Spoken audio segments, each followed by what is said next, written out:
City of Port Richey Council meeting for February 25th, 2020. At this time, I'd like to invite our city manager, Mr. Lupo, for invocation. Almighty Creator, please look down upon this gathering and provide your servants with the wisdom to do what is right and just, and to know that each one of us must strive to overcome our faults, as none of us are perfect. Please, Lord, protect this great country and all those who serve her. We ask these things in thy name. Amen. Amen. I pledge allegiance to the flag of the United States of America and to the republic for which it stands, one nation, under God, indivisible, with liberty and justice for all. Thank you. Roll call, please. Mayor Scott Tremblay. Here. Vice Mayor William Dittmer. Councilwoman Jenny Sorrell. Here. Councilman Tom McClary. Here. Councilman Tom Kinsella. Here. City Attorney James Matthew. Here. City Manager Vincent Lupo. Here. At this time, I'm looking for a motion to approve city council meetings from the February 11th, 2020 meeting. Motion to approve council minutes. Second. All in favor? Aye. Aye. At this time, I wanted to open up for comments from the general public. The biggest crowd I've seen in a while, so I wanted to start with Mr. Reed, please.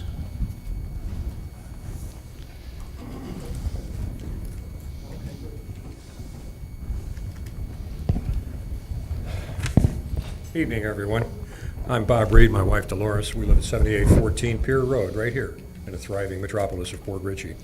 I'd like to have her play something for you that we tried to send you on email, but I don't think anybody got it and possibly couldn't open it. This was done Saturday evening on the deck of my house with the doors closed from the inside, on the inside of the house, with the music venue across the river. I'd appreciate it if you'd give it a listen. Here.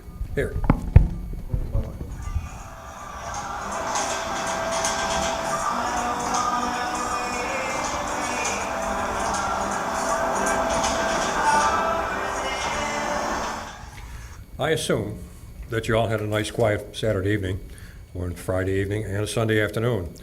When I contacted the folks across the way, they were a bit belligerent. We really need your help. Whiskey Joe's initially opened with blaring music every day and every night. We contacted them several times over the last year, and they pretty much shut it down.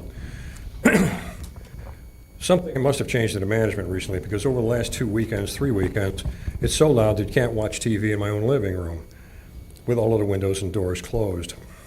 We sent you that clip. Evidently you didn't get it. It was taken with an iPhone, that iPhone.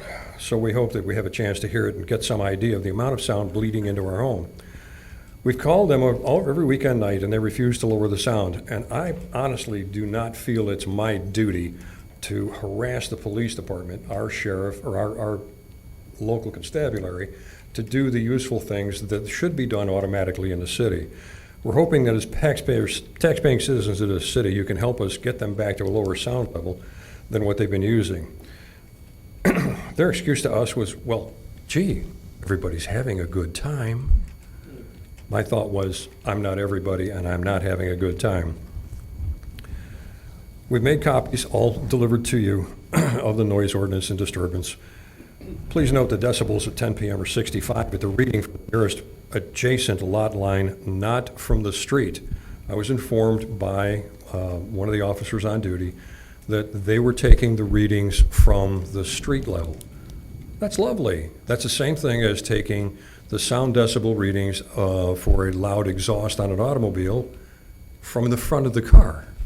You're on the wrong end of the business. Their music venues are on the river and need to be treated as such. We either have to take it from their dock, which is their lot line, or from in the water, which is our lot line.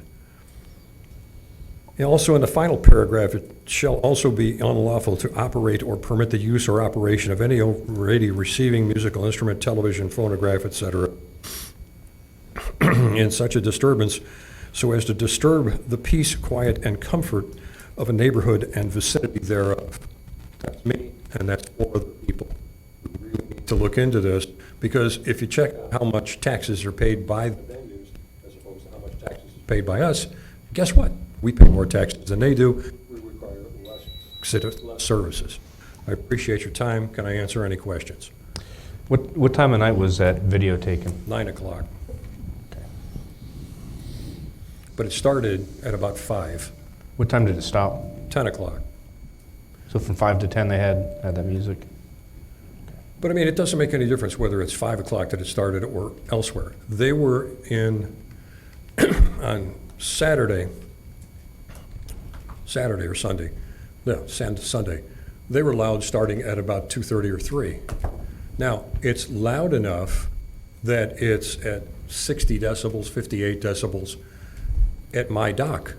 That's 200 yards away. Can I park one of my hot rods in your front yard and just leave it running at $4,000 while you're trying to have a barbecue? Good for you? Probably not. I appreciate your help.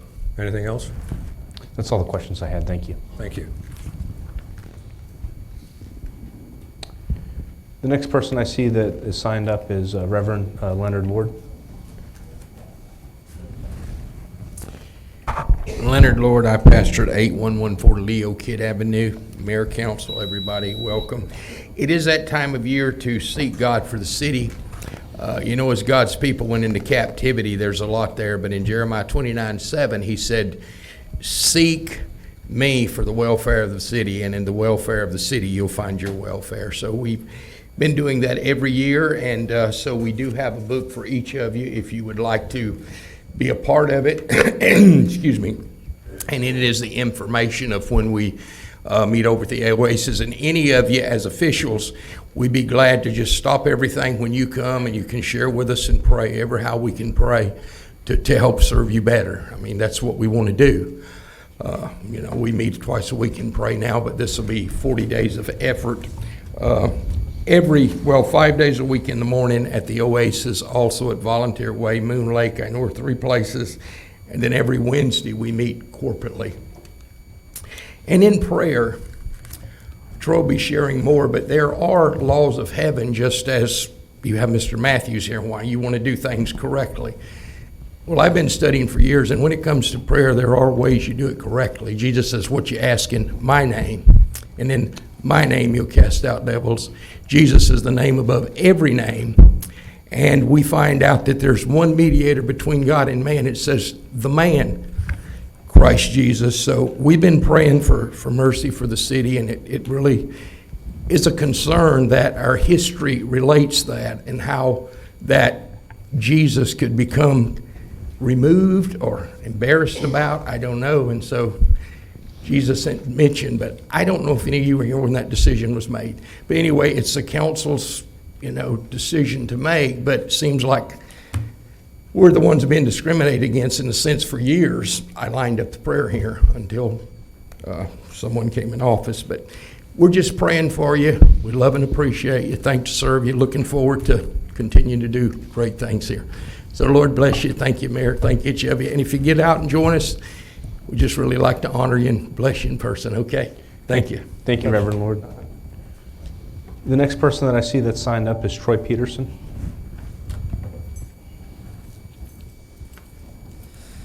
Troy Peterson, 6827 Sandra Drive, Port Richey, Senior Pastor, Church of Brotherly Love. I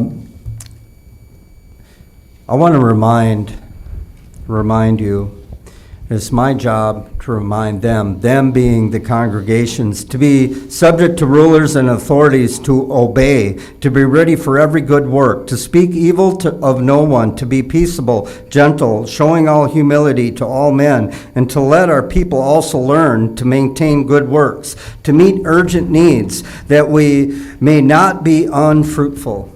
So it's my job as a pastor in this community to produce good works and good fruits. And there is an urgent need for our city, as a leader in this city, to urge you to pray in the name of Jesus Christ. Matthew 10:32 said, therefore, whoever confesses me before men, I will also confess before my Father who is in heaven. Listen, But whoever denies me, being Jesus Christ, before men, him I also will deny before the Father who is in heaven. Luke 12:9 says, but he who denies me before men will be denied before the angels of God. Verse 10, to him who blasphemes against the Holy Spirit, it will not be forgiven. Ephesians 2:18 says, through him, being Jesus Christ, we both have access by one Spirit to the Father. In John 14, let your heart not be troubled. You believe in God, believe also in me. Jesus said, I am the way, the truth, and the life. Nobody comes to the Father except through me. In Philippians 2:9, therefore God has highly exalted him, being Jesus Christ,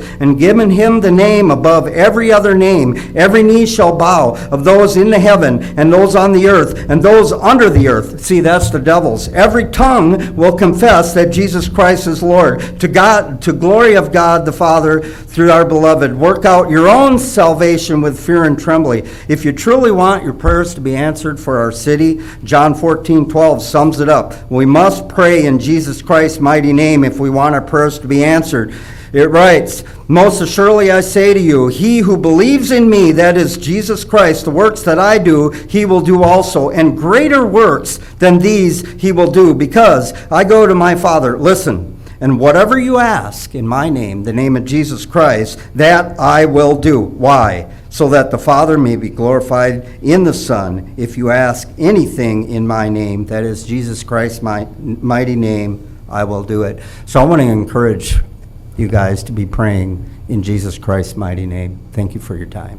Thank you, Mr. Peterson. The next person that I have signed up is Linda Rodriguez. I'd like to welcome you to the podium.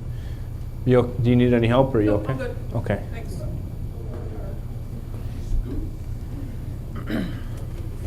Linda Rodriguez, 5917 Lantern Court. I'm coming to you guys today as the chairman of the CAC. Just wanted to give you a little bit of update about what we're doing and stuff like that. We just had our Meet the Neighbor. We do it every other month at Shark Bites. A lot of council people came, the mayor came, a lot of the residents came. We had a great time. It was very good. We had a couple new faces too, which was real nice. So it's moving along, doing good. The next one is going to be at Whiskey Joe's, April 15th. We'll get more details out about that. We'll put out flyers and stuff, but that's come along pretty good. The waterfront kiosks, you guys had approved to do that we would do the puttying and the painting. The puttying got done today, so that's in process. Hopefully that one at Nick's Park will be done within the week or so, as soon as we can get some people out there to sand it and paint it. And if you guys can look at the parking lot lights out here, the lighting is really not very safe. So maybe you guys could look at that, because we come, it's just, 7 or 8 of us sometimes at night, and then when we leave, it's just really dark out there. So if you guys could look at the lighting outside and see if that could be improved, that would be wonderful. That's all. Thank you. Thanks. Thank you, Ms. Rodriguez. I see that there's a lot of people here tonight. There were only 4 that were signed up. At this time, I wanted to open the floor to anyone who didn't sign. Mr. Colombo, welcome. Bill Colombo, 7810 Chaska Street. I'm sorry I didn't sign up. When Pastor Lord got up to speak, that reminded me that I wanted to get up to speak on the subject. As a lot of you know, I do volunteer tax preparation for United Way of Pasco County. Been doing it for a number of years now. This year we found ourselves without a home, and Pastor Leonard Lord graciously provided his fellowship hall down on Leo Kidd Road at his church. That is our new home for tax preparation, and they have just been wonderful. It was a wonderful facility. And it was important to me to keep our site within the city limits and easily accessible for folks, being right off of Ridge Road and down Leo Kidd. It's a fantastic site. We provide a service to anybody in the county. We are the one site in Pasco County that not only does federal returns but state returns. So if snowbirds need their taxes done, we do that too. So I just wanted to make you aware that we do provide that service, and we will right up through the end of tax season. And to thank Pastor Lord for graciously giving us a new, and he's just, and we all know Pastor Lord. He loves serving the community, and he and the folks with him have been nothing but gracious to us, and to make you all aware of that program. And if you want to make an appointment, dial 211 and say you want to come down to Light of the World Tabernacle. Thank you very much. Thanks, Bill. Thank you, Mr. At this time, there's still a lot more people here. Does anyone else wish to speak just on general comments? Come on up to the podium.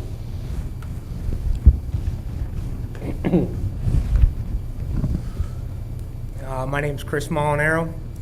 Property in question, 8209 US Highway 19.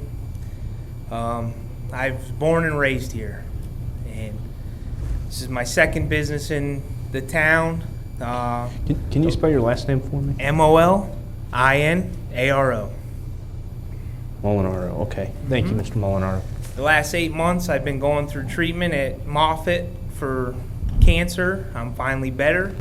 I rented the building over 6 months ago. In that time in recovery, I've paid people to make the building nicer, get it presentable and ready for operation in this town.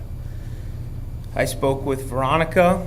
Took her over 3 months from the time I came here to fill out my tax license before she came out. They inspected, told me things needed to be fixed in the building. 3 months from that time to then she finally called me last week to talk about my business license. Code enforcement has shown up every day. Flags, banners, can't do this, can't do that. I have no way to tell people in this community that I now have a business here, other than putting a $10,000 sign on somebody else's property. Can you tell me more specifically what the issues are? Well, I put a banner up with my business name on it. First day, shows right up, can't do that. I park a boat out right on 19. $80,000, we're selling boats. We do fishing charters, boat repairs, that stuff. I've done it my whole life. Built custom boats right here in this town. Park a $80,000 boat right on US 19, put a flag in it. He says, gotta come down immediately. Gotta come down. Then, every day, they're gonna start finding the owner of the property, not me. When the building to the north and the south have a banner on the roof, screwed to the roof, and there's a white van with a 10-year-old banner screwed to it that doesn't even move. Yet, my brand new media is not good for this town. I'm sorry, what address are we talking about? 8209. That's US 19. It's US 19. Where is that located? Like, what are the businesses around you? There's the pawn shop right Okay. to the south, and there's the CBD oil store right to the north. Okay. The building's been vacant for 7+ years and nothing in it. So you're right around the bridge then? Down south or you north? You turn left on Ridge Road, I'm right there. Okay, I know. You where you're can at. literally get just past the Culvers. It's the next thing, right past the restaurant. I got you. Okay. So I'm between Ridge Road and the boat ramp. Okay. And first of all, how am I supposed to pull all my banners down, say I'm here, and go invest in a sign when they won't even contact me back about the occupational license for the city? I can't tell people that I'm here, I'm paying rent, I have product, I've put tens of thousands of dollars of material on the walls, say, hey, we're here, and yet they can't tell me I can do business, and I can't do anything to let people know I'm a business. What kind of, you said inside the shop, stuff on the walls? Yeah, boat parts, bilge pumps, wire, batteries, stuff that you need last minute to go out on the boat for the weekend. We do anything from small repairs to we'll rewire your whole boat. To sales? To sales, yes. Okay. You know, we have another lot in Largo, What's the name of the business? Coastal Outfitters.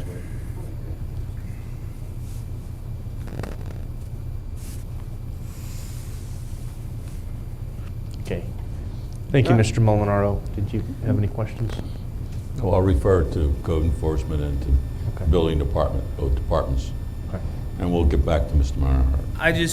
Just for one thing, you know, we sell bait. We actually wholesale bait. We get shrimp from shrimpers and kind of ship it everywhere. It was originally like a holding place to sell.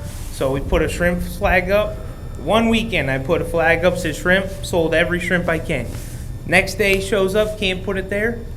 It's like it's a ghost town. Can't do anything. And that's what Veronica said. She wanted me to bring it to your attention about maybe changing some things to help letting businesses know they're here. And honestly, I spent more time having bums knock on my door for money than taking customers in because they don't even know I'm a business. And I'm sorry, how long has your business been open, or have you been trying to open your business? I've been there for the last 6 months, and in the beginning period of getting nicer, I was in Moffett, so people were painting walls and hanging, stuff on the wall. The last 3 months, I haven't been able to get anybody for code enforcement, so I shut it down. I'm closed. I'm going to move towns because nobody's even told me that I can do business here. So I'm taking all my stuff, all my boats, and going somewhere else. And she even said it was ridiculous. It's not her, I'm sorry, I'm just pointing. But the lady who handles this, which I thought she'd be here, said it was ridiculous and apologized to me for taking so long getting back. I don't understand how we want to make this place nicer and have businesses, yet you're not even letting us do it. I was going to bring up another, I believe at one time with new business and Flutter Flag, we discussed a grace period for new buildings, grand openings and things like that where people could put out their banners. Can we check that? Because maybe that's something that we have overlooked, but there was a time period we were going to give. As a business person, I understood that. It's very important when you first get started. So there's a couple of breakdowns from my view here. One, we should investigate what happened overall with the breakdown with this specific gentleman and this specific business between code enforcement and get the whole story. Obviously, you here today, and I appreciate that, but let's get the whole story to investigate. And two, I think for a grand opening or something like that, a grace period of 30, 60, 90 days for where we can get as much signage out there as possible, within reason, of course. Yeah. For a business to advertise their grand opening is more than acceptable. we did discuss that. Yeah. I know this came up before, and we said there was going to be a grace period for grand openings and new businesses. Yeah, no, I'm 100% for that, so, yeah, well, That- if you that- could come back next it's- next council meeting, because I'd like to investigate this a little further. It's not my only shop. I have a shop in the Florida Keys. I have charter boats. I have other things. you're a and thriving dealt with business, other cities and counties. It's Yeah, I think we should mean, get the whole story overall Yeah. from the departments and, have everyone have a fair chance to respond and talk about it. But I also think, an ability to have a grand opening is more than reasonable. from day one, I felt doomed to have any signage that wasn't. Yes, there's other buildings that have a metal sign hanging out on the road and you can see them. But I don't own the property. I can't spend that kind of money in somebody else's building, one, to just open up. Two, if you don't have a license to say I do business here, how can you go forward on that as well? There's just too many things that happened that Well, I doomed it from the start. If we could continue this to next meeting, have everyone have a chance to, research it and go from there and then come back and then, we can have a discussion. We'll have answers for you. Thank you. Thank you. Thank you so much. At this time, was there any other folks in the general public that wish to speak? Seeing no hands, I wanted to move on to comments from our city manager, and I'll turn it over to Mr. Lupo. Thank you, Mayor and Council. I have several issues that I'd like to inform council and our citizens about. First, as many of you are aware, we have finally convinced the county to begin some paving work on Pine Street. Been long overdue, and finally, after almost 2 years of discussions, they have moved forward with that resurfacing Pine Street. On March the 16th, and I'll repeat the date, March the 16th, Monday, the day before St. Patrick's Day, which is the 17th, we will begin, per council's instructions and in accordance with the information sent, provided to council, the new traffic pattern in the waterfront area. There will be proper signage, there will be police on hand, and information will be distributed prior to the 16th to the community in general, both on our website and by means of flyers and handouts. Our public works individuals employees will be distributing additional information to the various businesses involved. And I wanted to make sure that everyone is aware of the fact that we will be implementing that new traffic pattern on the 16th of March. I have also before you an emergency expenditure of $18,360. And that relates to our water filters. As you are aware, we have begun the process of refurbishing those filters with all of the internal components. And there are essentially two huge filters with two components, minor filters for a total of 4. And with respect to that, when we got into the process of removing all the material and that's associated with refurbishing those filters, at the very bottom of those filters are a series of under drains. And over the years, for whatever reason, they were broken improperly, not working properly. So we determined and found that when we were in there getting the repairs done. And to that extent, each one of the filters, the repairs, including the under drains, will be $9,180, so for a total of $18,360 to the firm of S4 Water Sales and Services. I proceeded on an emergency basis because every day that those filters are down costs this city money and disrupts our filtering process. Although we do have other filters working, it's imperative that we get these filters cleaned, repaired, and back up to service. Also, in addition, we have moved forward, well, it'll be a little bit later, it's in association with the consent agenda item. We're moving to relocate well number 5 as a monitoring well, which was originally well number 7 that we've turned into a full production well. Now we have to still have a monitoring well, and we relocated that monitoring function to well number 5.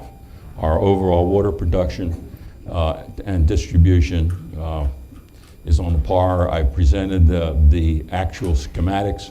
They are on our website for all of our community to see, both on a monthly basis, on an accumulative basis, dating back from 2016. And that, Mr. Mayor, is my report. Stand ready to answer any questions. Okay, thank you, Mr. Lupo. At this time, I'm going to open up comments to City Council. I'm going to start to my right this time with Mr. Tom Kinsella. Good evening. A week ago this past Sunday, we had a cancer crawl benefit that took place from San Pedro to the Waterfront District, the Pirate Bar. I want to thank the city for their support during this walk. We had quite a few people, over about 150 that showed up. The police department, thank you all very much for your support, as well as the fire department. That particular walk raised over $20,000 right now. And last year when we had it, it was 15. And again, all this goes to Moffitt Cancer Center. During that gathering, we recognized and honored 27 survivors that participated in that walk. So very, very proud. And again, thank you. What really got me, what was really neat during this process is, of course, majority of the people were outside the city limits. But all I kept hearing about is how amazed the walkers were with the support from the city. It just blew them away to see such a small community, but yet the support that the city showed for this group. So I want to thank the city and everyone for this. It was great.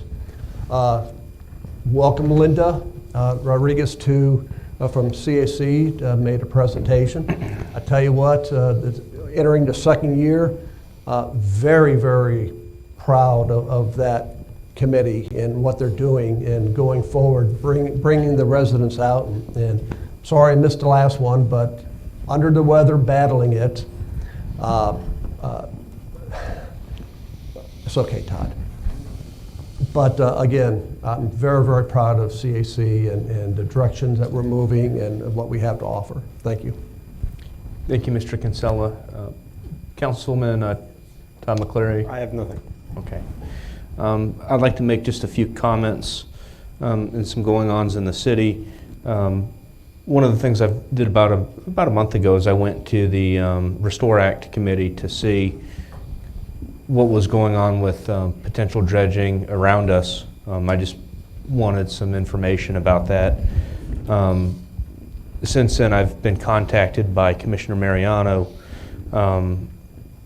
so I've been engaged in some conversation with him on a couple different issues. The issue that he spoke to me about last wasn't necessarily dredging. It was the issue with the overpass, the underpass for the walk and bike trail. So I've been in contact with him. Also, the Lowe's had reached out to me, so I'm setting up a meeting with them. And then in the next week, I'm meeting with Mayor Marlowe over in Newport Richey on some of the related issues between our city and their city. So after I meet, particularly with Mayor Marlowe, I'll bring back some of the issues that I think pertain to our cities and maybe have some discussion amongst council depending on what's going on with some of the issues as it relates to the two cities.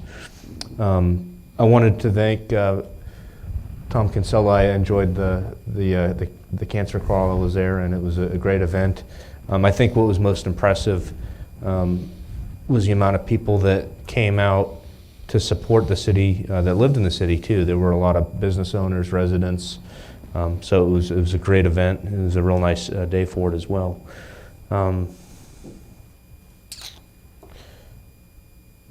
At this time, I'm going to pass it over to Jenny Sorrell. Thank you. I was going to say Councilwoman Sorrell, but Jenny Sorrell. Oh, thank you very much. I've been on this council for about 4 years now this spring, and every year and about every 6 months we have complaints about the noise issue. I do hope that we can get it understood by our business owners that they already know that they're not supposed to do that, but the neighbors and the residents of this area should not have to put up with that sort of thing. So I hope we can get that resolved soon. And the handicap playground looks like it's nearing completion. I hope it's going to be up and running soon. Yes, Councilwoman. Right now we're waiting for the final prices on the special padding required for the handicapped swing section. And as soon as we get that, we'll be moving forward. Should be relatively quickly. We'll be putting the fence up and laying the concrete entranceway to that special section. So it should be completed by the end of this coming month. There were also questions at the meet and greet that I was at the other night on whether or not the police dispatch system is up and running or how close we are. The county's making great progress, so we're hopefully, well, it's soon. They've got 3,900 codes completed out of 5,000, so more programming to do, but it should be soon. Okay. Thank you. Mr. Dittmer. All right. We did discuss the March 16th changing the pattern. At that time, do you know if we filed with FDOT about possibly closing off that turn lane from 19? Not yet. That was on the agenda to do as well, I believe, when we... That was actually set up for phase 3. We were going to do the third traffic pattern.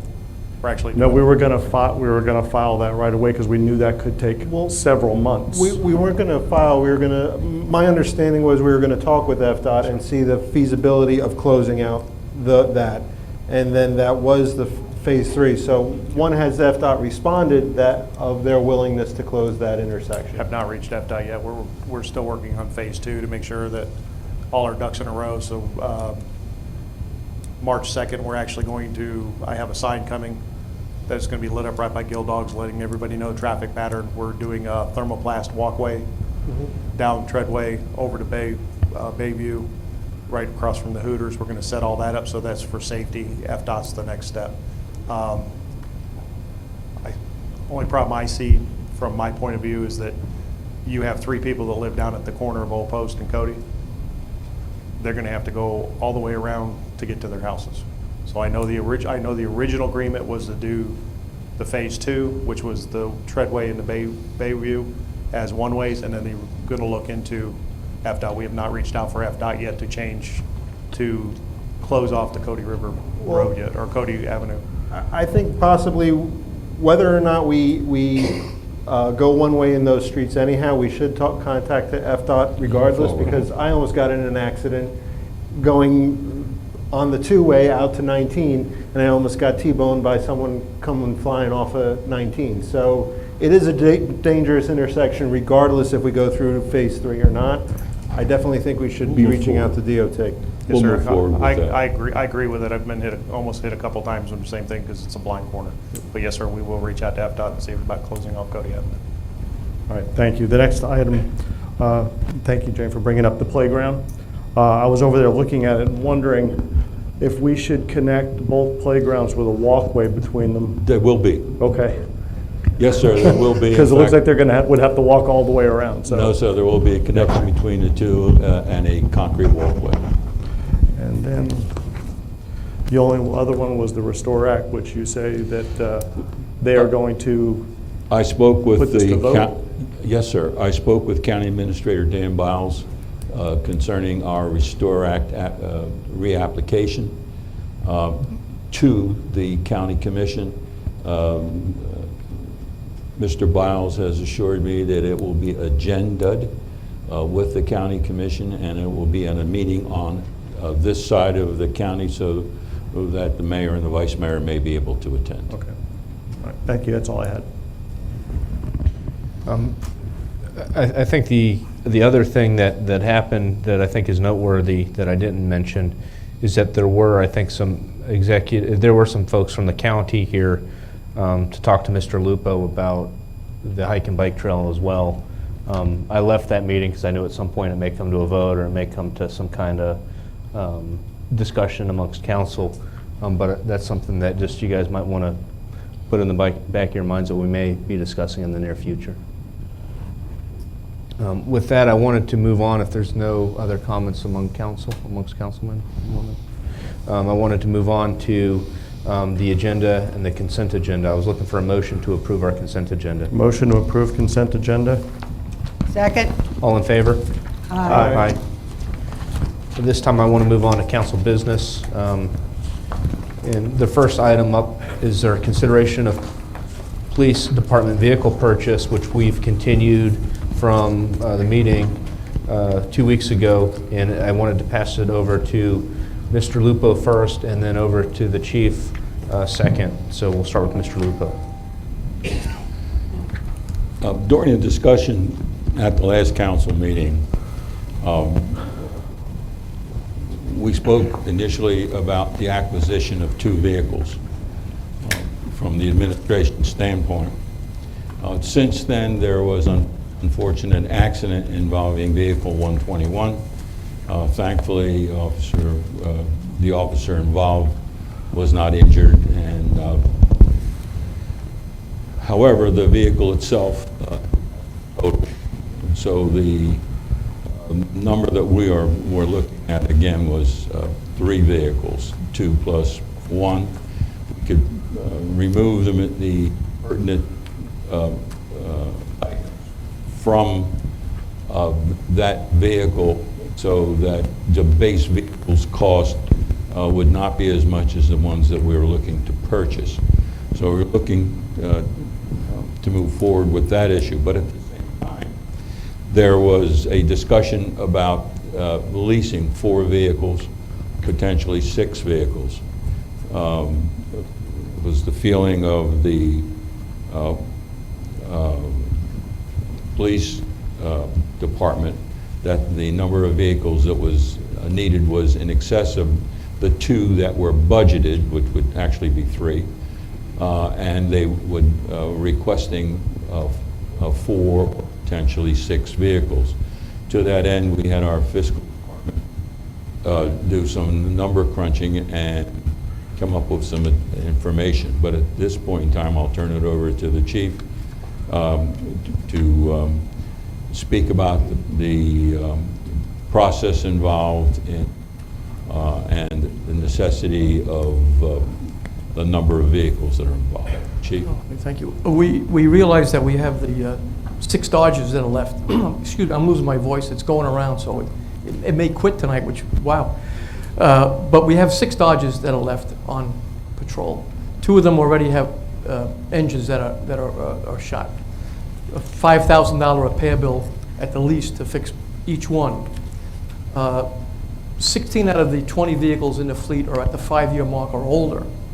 And when you go through these studies, everybody in the fleet services, especially in police departments with the excessive use of these vehicles, recommends no more than 5 years. That's why the lighting guarantee is 5 years, the service policy is 5 years, the extended warranty is 5 years. After the 5-year mark, you really don't have much. The vehicle's not worth anything. So ideally, 6 would get rid of both Dodges, and now with the other vehicle that was involved in the accident and totaled out, 7.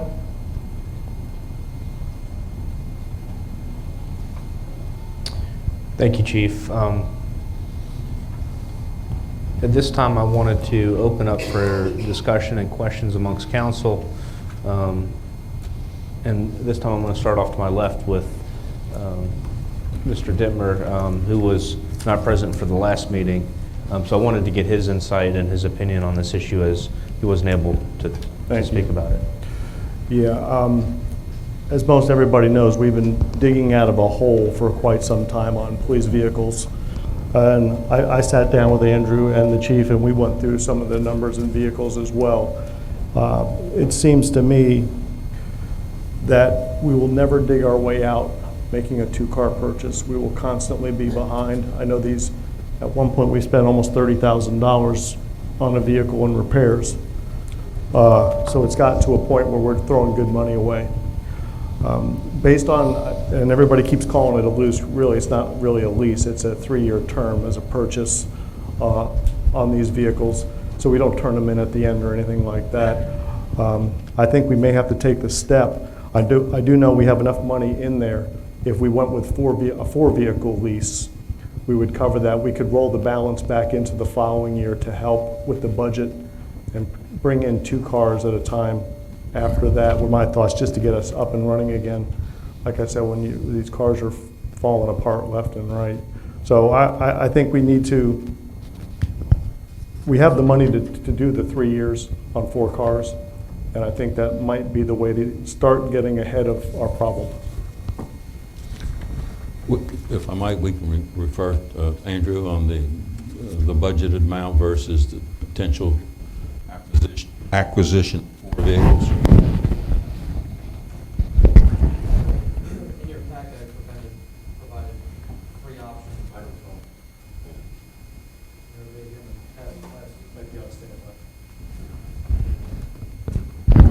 There we go. Sorry about that. Test 1, 2. Okay, I think we're good. So I provided 3 options. Option 1, option 2, option 3. Option 1 involves purchasing 2 vehicles. If the intention here is to stay within budget for the FY20 budget, which we have $135,000 in total budgeted for.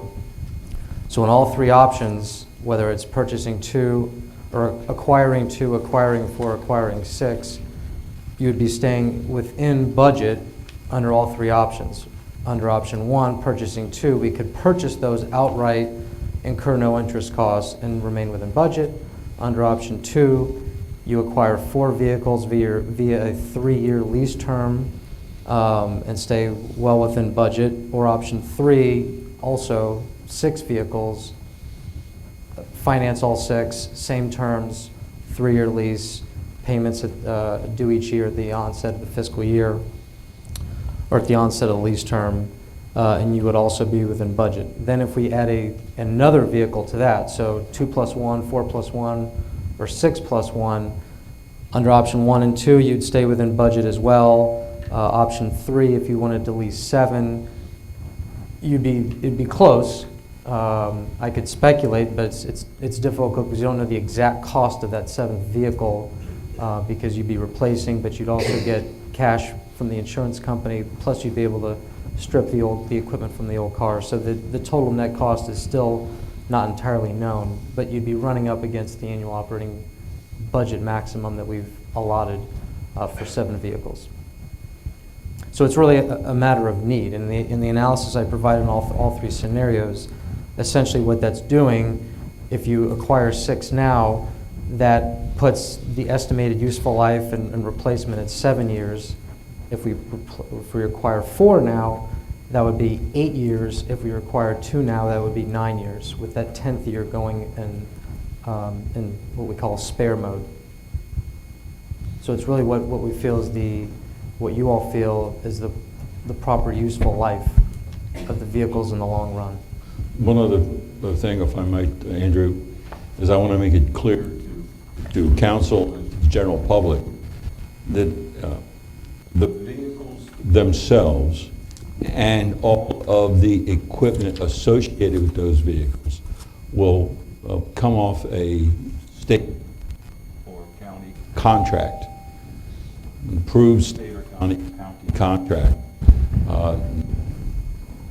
And that is essential in order to stay within our legal requirements and, in fact, to assure us, the city, our citizens, that we are getting the best possible price because of the mass purchase quantities involved in the general contracts. The question that I had about that is one of the things that I did is I've talked to some people that work in other agencies and that were ordering or had just finished ordering the same interceptors that we're looking at, went off the state list. The total price that they had paid this year for vehicles was $54,900 and change, so right at $55,000. And I asked, and I inspected the vehicles, and they had everything. They had cameras in them, they had the GPS, so everyone knew where they were. They had the dispatch, the radios.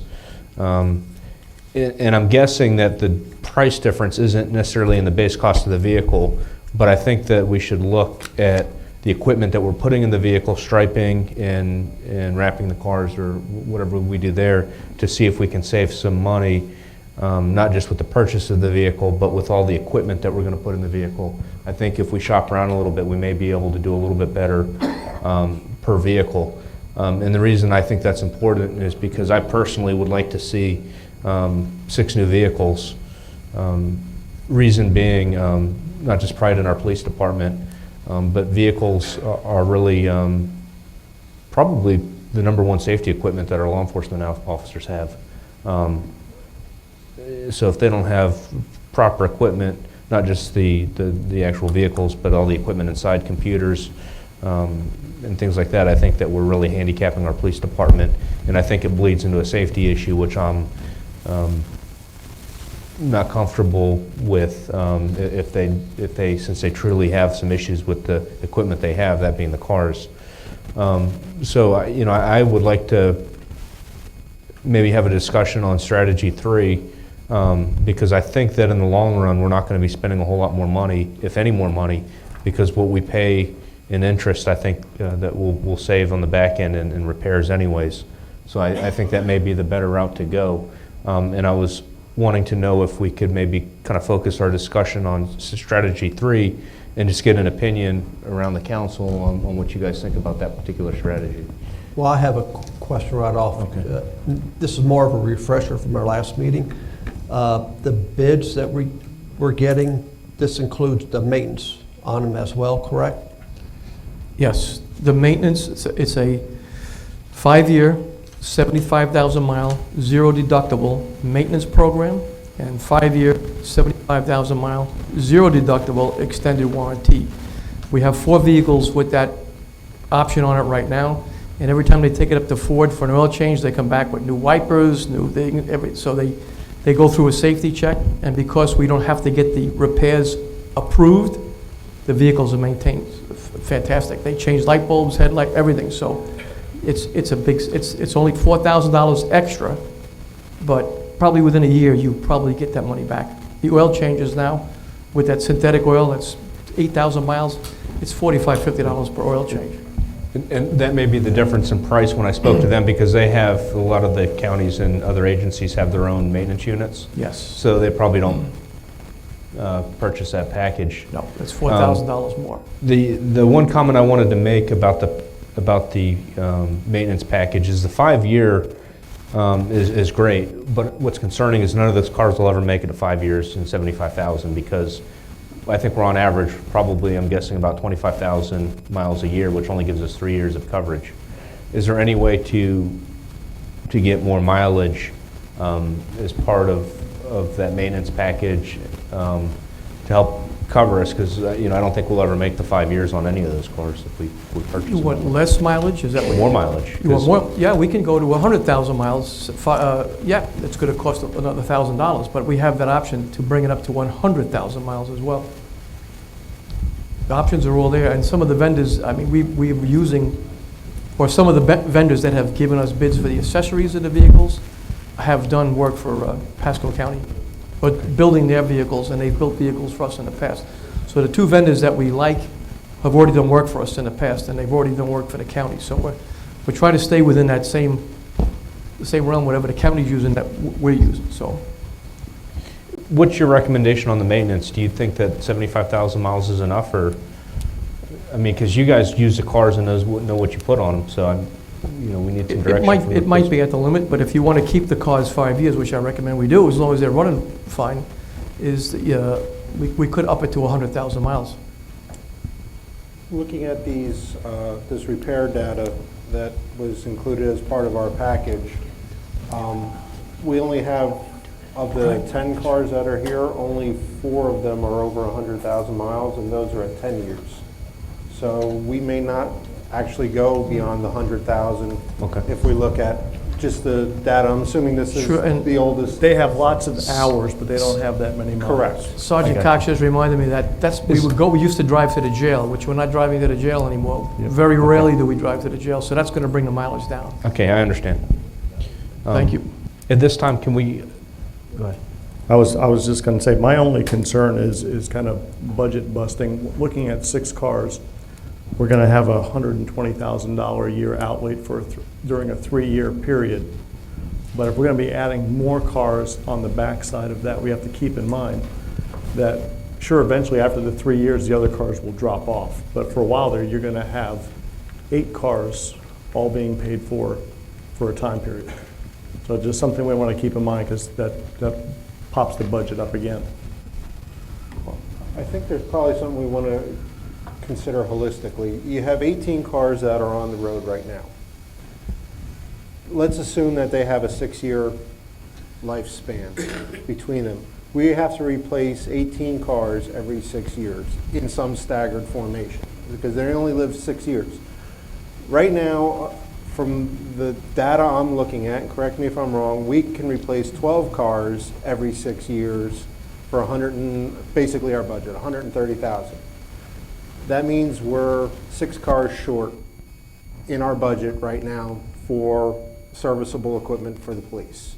So on the next budget cycle, or 2 budget cycles from now, we have to actually maybe consider increasing the budget so they can have a replacement cycle of their 18 cars every 6 years for a serviceable life. And I agree, because we've hired a couple new officers, and one of the things that we have to address when we do that are the rest of the equipment, and the vehicles are one of them. So it's kind of, that's going to add to the budget. We have to look at that right now and make that determination. We're not just adding 6 cars, we're adding 6 cars, but there's going to be an overlap of 2 cars, and 2 cars are going to, actually 6 cars in the next 3-year period if you're adding 2, 2, and 2. If I could remind council, the budget was set some time ago with a different council. And that was the amount that that council allowed us to budget to replace the vehicles. So at that time, we were on a 2-2-2 schedule. The presentation that has been made with respect to our vehicles by our police department is a different presentation to a different council. And you are looking at it in with a completely different set of eyes. And your decision now not only affects the current budget, our allocation, but the next several budget cycles. And we can discuss that coming up very shortly when we begin the new budget cycle. So you are grasping with an issue that, as we all know, resulted in a fleet of vehicles that are outdated, to say the least, for the bottom end. And that's a consideration that you're going to undertake right now with respect to the number of cars and the length of time replacements. A further discussion in the coming budget cycle. I just want to be clear. I believe we need it for officer safety. We need the vehicles. There's no way around it. We just have to keep in mind that we are going to have to adjust our budget to accommodate this larger schedule by adding 6, 2, and 2 down the line. I understand that, but I would rather have pay for newer vehicles than pay for old vehicles that create safety issues. I think we all agree that we need the vehicles. I think it's so. But I don't know if 4 is really going to fix the issue. I think that 6 will fix the issue now, and then we can readdress what we're going to do in the budget in the next coming year. From the way I'm looking at it, you have 6 vehicles here that cost you almost $25,000 a year in maintenance costs, which basically pays for the 7th vehicle in and of itself. Forget about it. So, as I said before, you have to get on a replacement cycle for 18 vehicles. By authorizing the 6th lease right now, you're at least taking care of, theoretically, 12 vehicles over the next 6 years, because we're going to we're going to lease 6 now for 3 years, and then we're going to lease another 6 in 3 years, and that gets you on a 12 vehicle, 6-year replacement cycle for $130,000 a year in capital expenditure. We'll have to deal with the other 6 vehicles on a different discussion, on a different budget. But right now, 6 gets you 12, 6 gets you in a replacement cycle for 12 vehicles. And I think that's probably the best way to proceed forward from a capital expenditure, life cycle analysis cost for the police vehicles, because I agree with you. I think probably next to their gun and their bulletproof vests, their car is probably the most valuable piece of equipment that they have. Can we substitute the word purchase for lease? Because every time you say the word lease, everybody's going, we don't own it. We will own it at the end. We will own it at the end, so let's just say we're going to purchase a car and we're going to pay for it for 3 years on terms. We're going to Okay, that's finance an it for easier 3 way to years. deal with it. We're going to finance it for 3 years. And I think we should get the biggest bang for our buck. I think we should go for as much as we can and then put these cars on a program so that every so many years we are weeding out the worst of them and redoing it, because we're going to be buying police cars the rest of this city's life. And every city does that. Right now, if we finance 6 vehicles today. Just say purchase. Well, then the lawyers yell at me that I'm buying 6 vehicles. Well, you are buying 6 vehicles. Is that incorrect? Don't own them for 3 years. Yeah, you just don't have the title for 3 years, that's all. Well, you do that personally. You don't own it for 3 years, 5 years, 7 years, whatever they're doing now. But it's just easier and clearer for the public to understand that we're not leasing vehicles, that we're purchasing vehicles. They do belong to us. We will have resale value at the end of their life. And the better vehicles, obviously, we're going to keep and use as backups and so on and so Exactly. forth. And as we find the lemons in the group, we weed them out and we turn them over at that time. I have a question on this proposal, on here it says the funds available in penny for Pasco. Is there more funds in that than this 135 that's been allocated? Not budgeted this year, but there could be in the future. That's what we're talking Future, about. we could Future, we budget can more. change that. Yeah, it'll be the next budget cycle where we'll have discussion on how to You'll finance more have- cars, So going, less cars, or so what we're going doing. with the 6, we are covered by this budget. Yes, yes, but you will have that same discussion with respect to utilization of penny for Pasco and other vehicles with respect to our fire engine, which is of critical need for this coming budget cycle. So that's a discussion that you're going to have during the coming budget. But with respect, as Mr. Lofkin stated, we do have appropriate funds in the current budget to do what you're requesting. Now, I know we had a discussion, or it was suggested regarding a 7th vehicle. I suggest that we postpone that discussion until we get all the information regarding insurance payback and everything before we start busting any budgets on the 7th lease vehicle overall. I agree. I think that just getting even if we just got the 6 now and then we bumped whatever funds we get off that and the equipment to the next budget cycle, then we can talk about that as well as what we want to do at the next budget cycle. Yeah, we can roll that into the, Correct. yeah, that makes sense. But I seriously think we have to keep into mind that if we have to buy a fire engine, we are talking $500,000 plus for a fire engine. Yeah. We are going to have You to. can finance that too. And who's going to pay for it? It's all on credit. All of Oh, us. my goodness. All of us. Okay, I love it. But the one thing that I wanted to remind you though is if we do the 6 vehicles, it will tie up that budget that we have for the next 3 years. So it'll max Correct. out our budget. So Right. Whether we're buying 2 vehicles a year for the same 130,000. Oh, no, or- I yeah. agree. It was Mr. Kinsella was, I think, asking about the budget for the Oh, next okay. couple of years. And I think that was the point that I wanted to make to him before, we vote on whatever we want to do. And PNC, because we're parking all of our money with them, is giving us a great deal on our interest rate. They're just giving us our money back that's Yeah, sitting there. All the money they're making on our money, they're giving it back to us in a reduced rate. At this time, were there any comments by the chief? You've heard the discussion here. Is there anything we left, missed out, anything you want to add? Actually, I did have one question. Okay. I know last time we talked about the, it seemed, going through the rates for the vehicle, have we weeded all that out and gotten the best?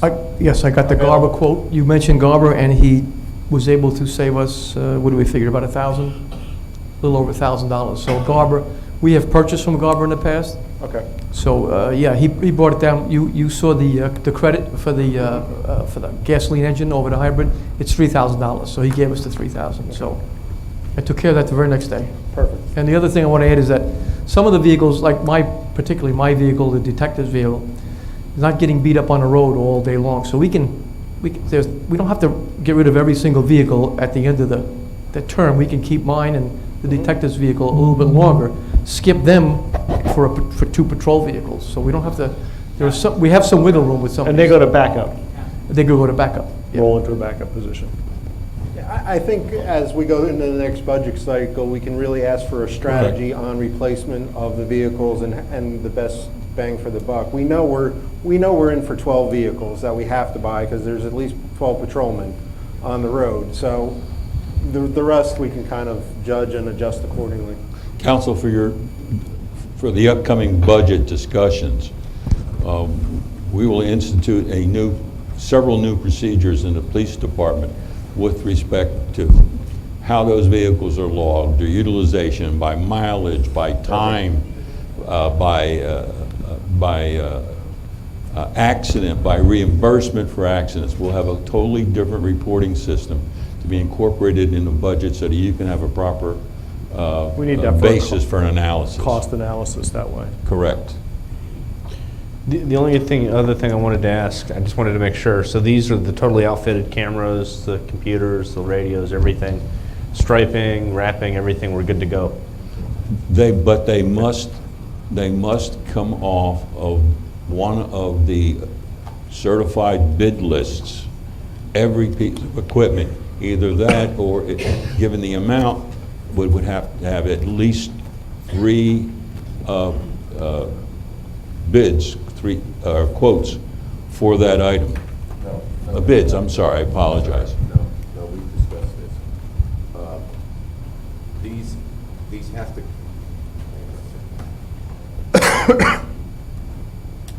Due to the amount, which would be in excess of $25,000, you either have to go out to bid, which is much different than 3 quotes. Right. As a practical matter, going out to bids on vehicles is impossible. So for whatever you're purchasing today, equipment and vehicles will have to come off the state, be one of the 2 lists.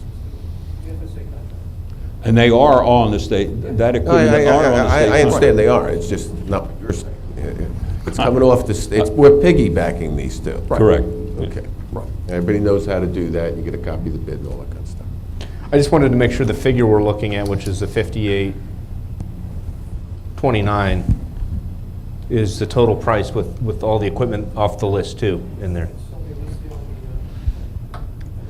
But that's only with a 75,000 5-year maintenance agreement, is the Correct. 58,029. Yes, that's correct. It's 58,000. But that has the equipment baked in it too. That's the equipment in it too. Okay. And All that right. that extended warrant, that's why it's more than the county vehicles. It's 4,000 more because we don't have a fleet. We're not paying a fleet to service Right. the vehicles. So I got you, I understand. these are serviced at Ford. Okay. So feasibly, we're still going to have some maintenance, because some of the, at year 5 or year 6, we're probably going to be outside of the maintenance agreement, but still be in our rotate cycle for new cars. So we may have maintenance later on, but it shouldn't be, just looking at these maintenance things, doesn't seem to be any substantial maintenance costs on any of these cars until they hit 8, 9, or 10 years, so we should be okay. Also, does that include cameras in all the cars? Yes. Now, I think cameras run about $10,000, $5,000 $5,000 per car. Yes.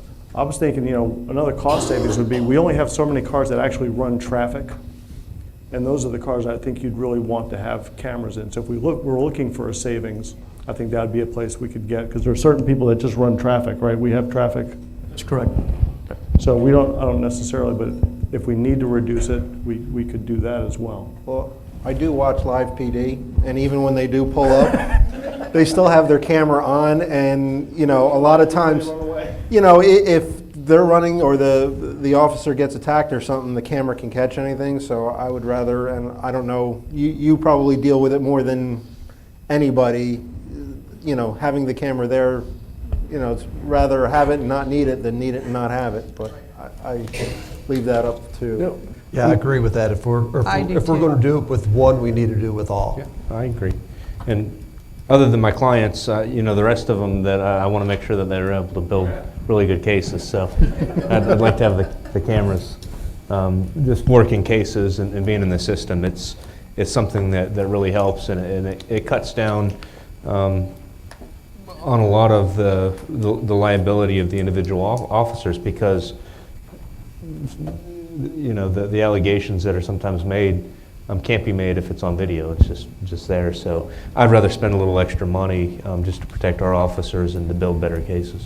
No, I agree with you. But just that, what Councilman Dittmer was saying, the outfit of these vehicles is very expensive. The radio is $3,500. The little portable that we all carry is $2,500. So, that's what, the radio alone and the cameras, that's almost $10,000 right there. So it adds up real quick. All right, at this time I wanted to, if we're done with discussion, I wanted to open it for any potential motions. May I make- Motion to finance 6 Can I make a vehicles. quick comment? Yes. When you make the motion, just for clarity, it would be the acquisition of the vehicles and the method of acquisition, assuming you want us to finance them rather than purchase outright and amend the budget. And then, of the 3 financing options, if you had preference on which one we choose, or if you want to leave that to management's discretion. Motion to purchase Thank 6 you. police vehicles via financing Thank you. from PNC Bank at approximately 3% interest rate. Second. Second. Before we vote, there's people from the general public that have signed up for this. Thanks for being patient while we discussed it. I wanted to start with Mr. Reed.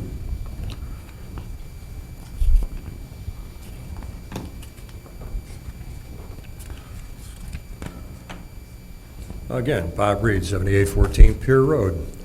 Look, this hemming and hawing has got to stop. We've been talking about purchasing police vehicles for the 2 years that I've lived here. We're 2 years behind. It's time to SOGOP. If you don't know what that means, ask somebody in the military. And let's get after it. That's all I've got to say. If you have two choices. You can spend the money now, or when one of the officers get injured because of a faulty vehicle, or a resident gets injured because you couldn't be there, the lawsuits are going to bankrupt the city.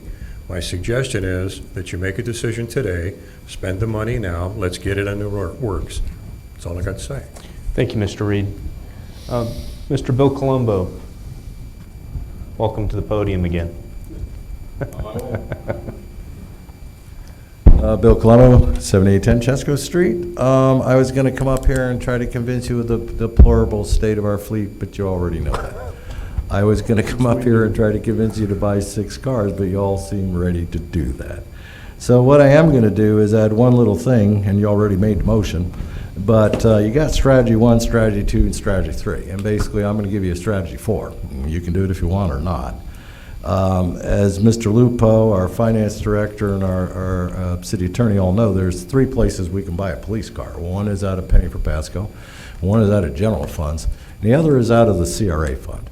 Now, right now, we got $300,000 line itemed in the CRA fund for dredging. Now, I seriously doubt, even with the commitment y'all have made to spend some money when we finally come to an agreement with the county for $200,000, the odds of you actually completing that plan and paying for it before the end of this fiscal year, which is the end of September, is pretty slim.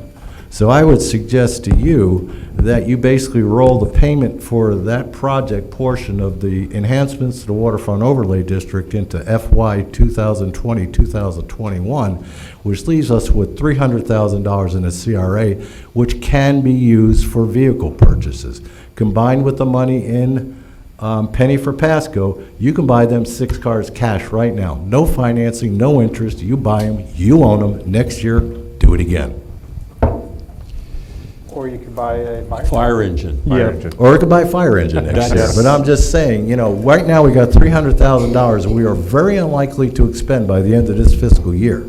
And it is in the restated CRA that it is allowable to spend up to $500,000 on police cars, up to $500,000 on fire trucks. Well, there are fire cars. Yeah, little hoses shoot out the window. They're very cool.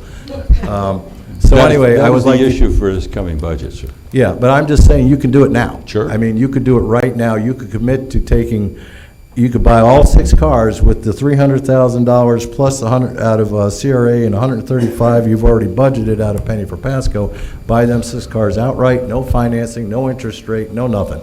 And then next year, whatever, next year is next year. 2 more cars and a fire engine, however you decide to do it, you'll decide to do that during this coming summer when you enter the budget process. That is my suggestion. Thank you very much. But I am happy to hear that you're moving forward with 6 cars no matter what. That is the right way to go. Thank you. Thank you, Bill. The next person I see that signed up is Pat Rogers. Welcome. Pat Rogers, 4838 Sunset Boulevard, and I'm all for buying the 6 cars. And Bill's idea sounds really good. But the other thing I think is we just need to perpetually budget a rolling purchase of cars every year so that we never get in this position again where we've got all these vehicles that aren't worth driving around, aren't safe to drive around. Thank you, Ms. Rogers. At this time, that's all that was signed up for this particular item on the agenda. Is there anyone else in the general public? Mr. Mueller, come on up.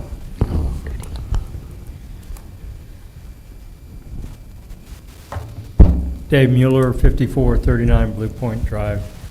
I think you did a great job going through this exercise, and I think it brought out some very important aspects. I think the 6 cars is probably the route to go.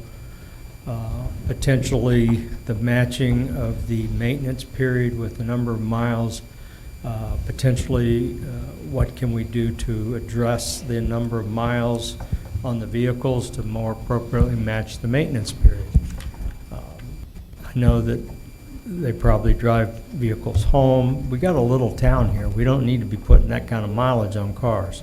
So we should be able to come up with a way, a mechanism, to address the time or the time of the maintenance agreement with the amount of miles that we're adding onto these vehicles, and essentially look at some kind of life cycle that would allow you to, once you step into this, put it into motion so that it's not as big of a bite every year. You know, you look at the two every couple of years and try to roll this out.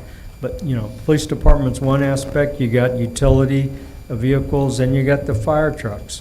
So you got the whole gambit you got to really look at here, and essentially doing an inventory and introspective look of where do we stand with the life cycle of of all the vehicles that we own, and try to put a master plan together to kind of address that rather than these one-offs. I believe this is a critical scenario right now, but I think somebody needs to step back and get the bigger picture and look at that, because this is something that's going to come back to haunt us. Thank you. Thank you, Mr. Mueller. This time, was there anyone else from the general public that would like to comment on this particular agenda item? Seeing no hands, any follow-up comments from the council? Actually, I have one more. I know we talked about during the next budget cycle, we're going to have more reporting on the police vehicles. Will we be tracking, now that we're not driving out to the jail once a night or whatever the case may be, can we track the actual miles that we, on a monthly basis, we know exactly how many miles each vehicle? We track them every day. When the officer signs on duty, whether it's the night shift or the day shift, they sign on with the mileage, and when they complete their shift, they sign off with the mileage. And believe it or not, some people are doing 30, 40 miles a day around this city.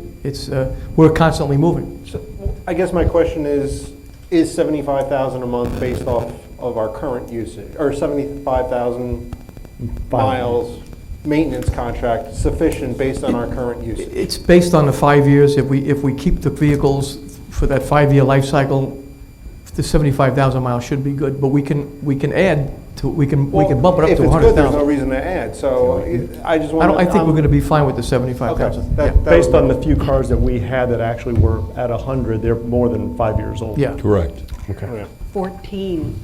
That one car is 14 years old with 104,000. Actually, I'm looking right now at it. At a 2018 Ford Explorer only has 18,000 miles on it, so that's 2 years in roughly, and it's only 18,000 miles. Yeah, that's a 2-year-old. Yeah. So okay, we're fine. It should be fine. Yeah. All right. We have a mileage requirement in the contract that it's 25 miles. The furthest officer can live is 25 miles, otherwise he doesn't get a car. So they're all within that. So Okay. we're well within the contract and everything else. So. All right. At this time, I think we've wrapped up all the discussions. There's been a motion. There's been a second to the motion. Before we vote, I just wanted to reiterate what the motion was. Oh, you're gonna make me do it again? Motion to purchase 6 vehicles and finance them through PNC Bank, and that should cover it, I think. Okay. And there was a second. All in favor? Aye. Any opposed? Motion passes. We're going to move on to the next agenda item. The next agenda item is the second reading of ordinance 20-674 regarding FEMA flood ordinance, and this is going to go to our city attorney. I presume everybody remembers the FEMA flood ordinance. If you have any questions, I'll direct them to Dallas.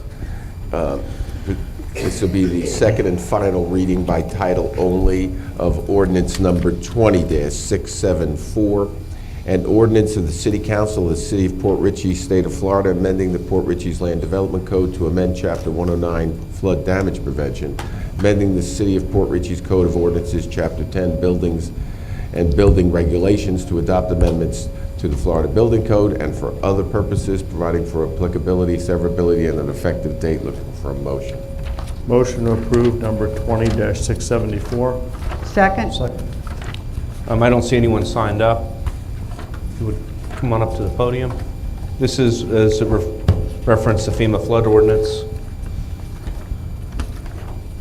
Michael Ferez, 5045 Waterside Drive. I didn't know about the first reading of this, so this kind of hit me midday here and didn't have a lot of time to prepare. The concern I have with this, and I've worked closely with Dallas and the zoning commission here to do some flood elevation buildings and to do a lot of flood compliance stuff in the city. And I love where we're headed with this, the new flood ordinances. The problem that I have with it is the portion about the signing of the deed restriction that prevents building anything in the lower unit. I appreciate that too, and I understand why we're doing it, and we're doing it to deal with FEMA and to increase our points value in our FEMA structure with them. The problem that I have is with the unilateral ability to search a private residence property annually with a 24-hour notice, with no probable cause and with no warrant, because I signed this and being able to hold my ability to get a permit through on that property to not get a certificate of completion or a certificate of occupancy on a lifted building. If I don't sign this deed covenant that allows you to now come into my property, that's a Fourth Amendment violation. Madeira Beach is already under lawsuit for this exact thing. So if I was lifting a structure, which we're gonna start lifting one for a homeowner here in the next couple of months, I'm gonna lift this building, FEMA's gonna make them sign a document that says that they cannot build any living structure downstairs, and if they ever do, they're in violation of their grant. There's nothing in the FEMA document that says that by signing that, they're giving the zoning official the ability to simply call and say, I'm coming in 24 hours, whether you like it or not, to make sure that you haven't built anything downstairs. That violation, I wouldn't sign that document. I wouldn't sign my Fourth Amendment rights away to allow someone to come in. It's a slippery slope. I know he's not looking for something that I'm doing wrong in that building, but allowing a government entity to have unilateral access to my structure whenever they feel like it once a year without probable cause sets up a precedence for all sorts of problems when it comes to Fourth Amendment and privacy rights. So I would just caution and ask that maybe some language be put in, either that we remove that portion for the inspection or that we limit the inspection location if I'm signing that document to the first floor of the structure only. But it's not worded that way. Right now in the document that they have posted online, it's not worded that it's limited to that. It's to enter the dwelling annually to re-inspect. What document online? It's 38. What document online were you looking at, Ian? It was part of the agenda item. Here, I'll tell you what it is. It is City Council, it's in the agenda. It's listed under the page agenda. 38. Page 38 is where the specific wording of the form that has to be signed is. I'll read it if you'd like. The non-conversion agreement, which again, I agree with the premise behind it. I understand why we need to do it, because we need to keep people from blocking flood vents and building bathrooms downstairs. I understand it completely. And I love the concept because it increases our, FTC rating, our points value for our city FEMA insurance. I understand. I agree with all of that. The problem that I have is that,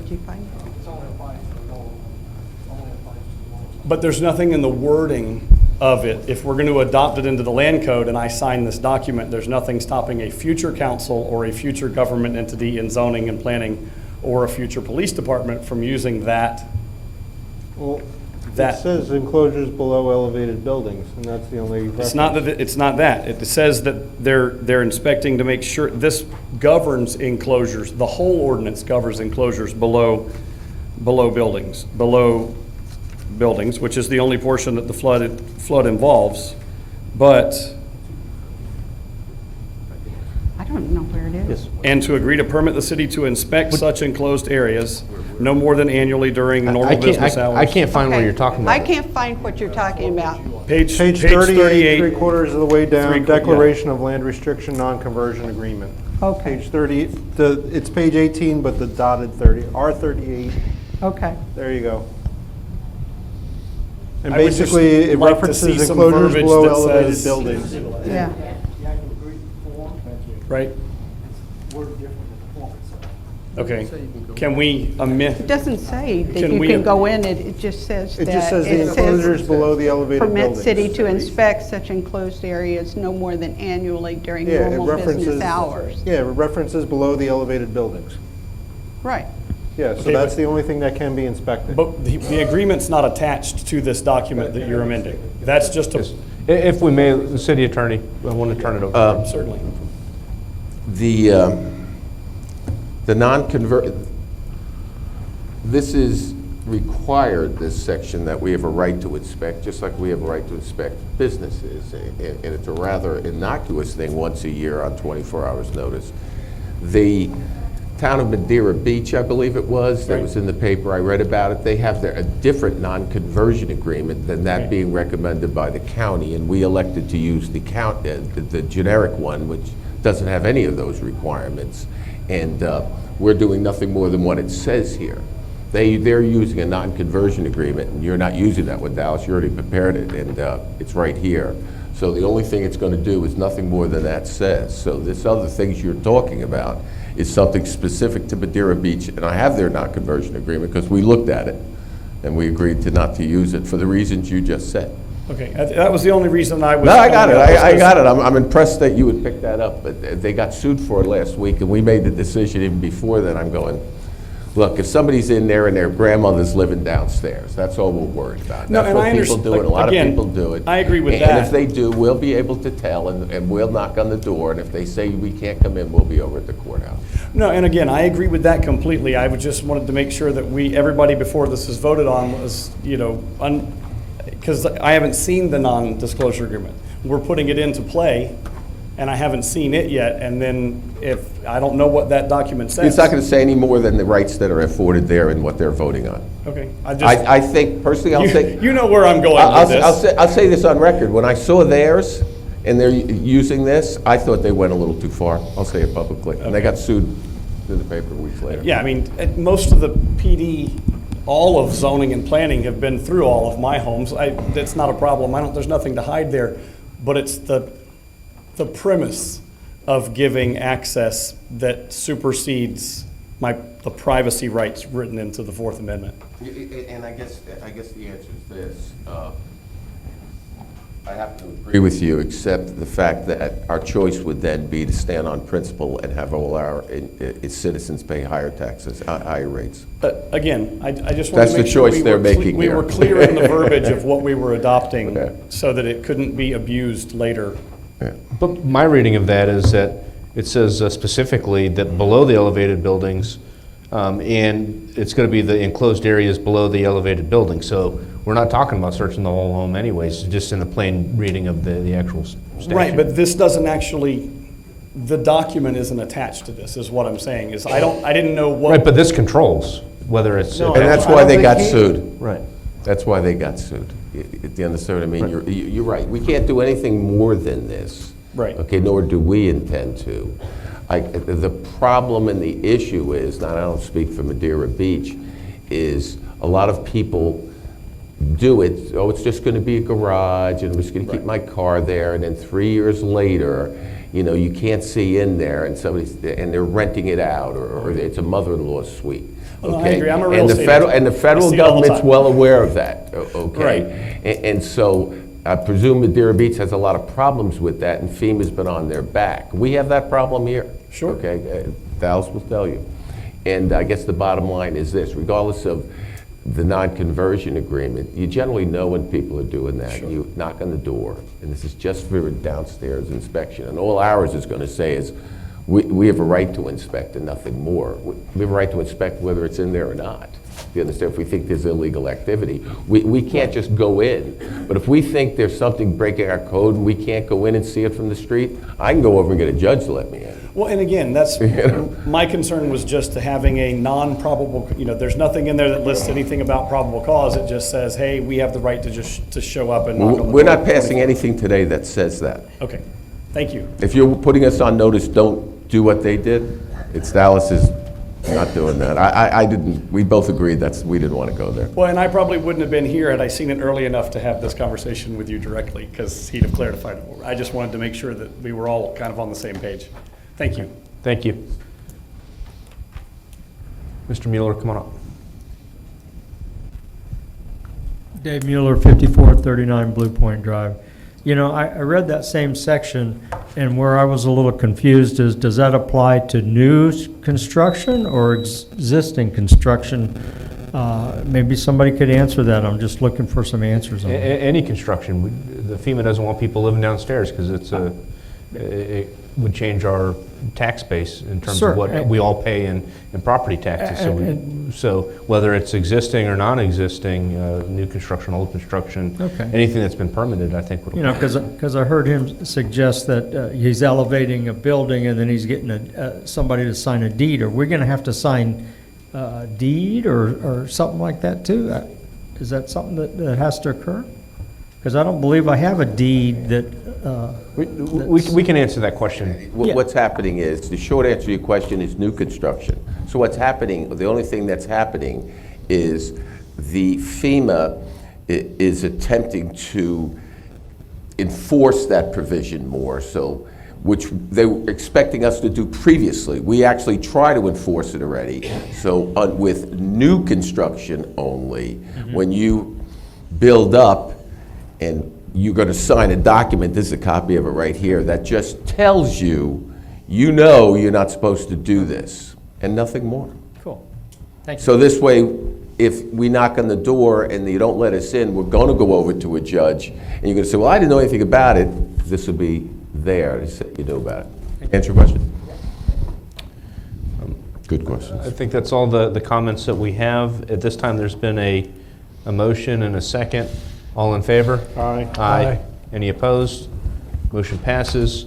At this time, I wanted to move on to a next agenda item, which is a consideration of the bid proposal for Nix Park boat ramp, and that's for Mr. Lupo introduction. Council, at issue, Nix Park boat ramp is heavily used by local boaters and is in need of repair. Since 2018, the city has worked with Ayers Engineering to prepare plans and specifications for this repair work. The city was awarded a 50-50 matching grant in the amount of $100,000 from the Florida Fish and Wildlife Conservation Commission for this project. The budget on this repair work was estimated at $120,725. The project was advertised through a public bid process on BidNet Direct with bids due on July 26, 2019. The city received one bid for this project at that time from Midcoast Construction Enterprises in the amount of $296,750.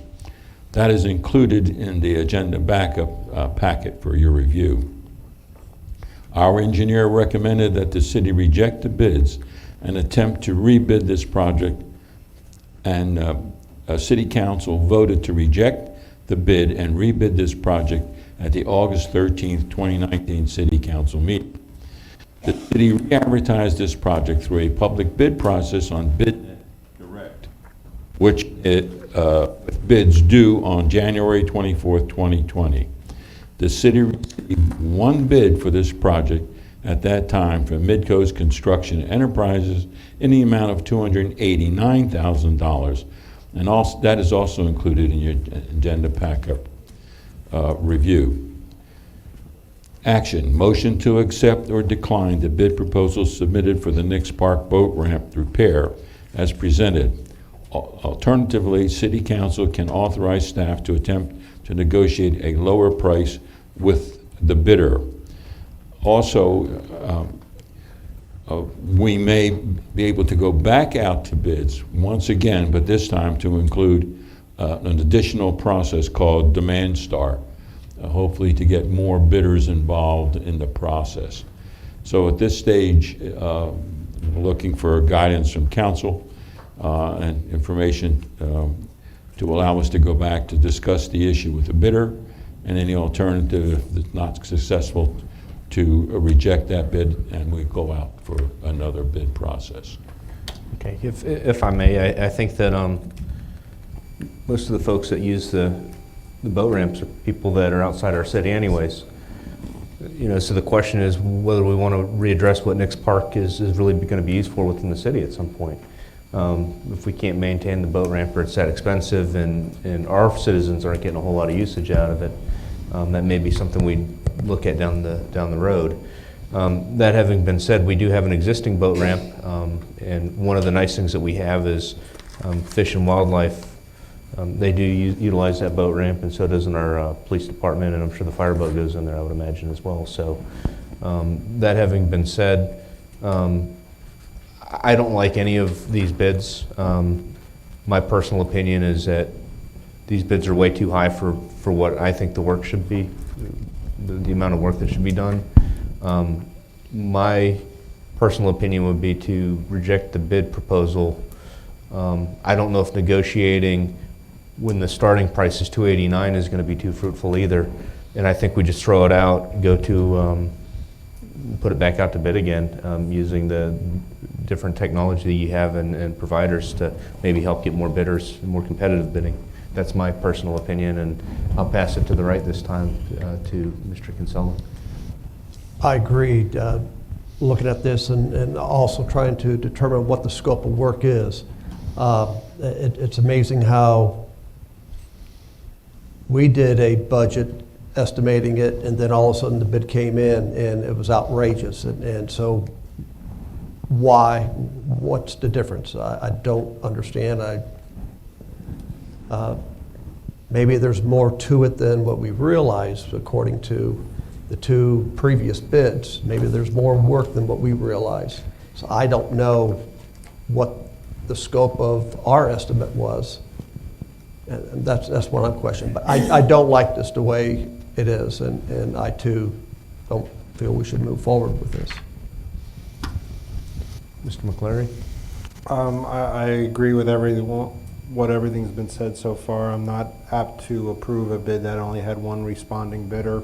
That appears to be grossly out of our budget. If they were in budget, then that may be a little bit of a different discussion.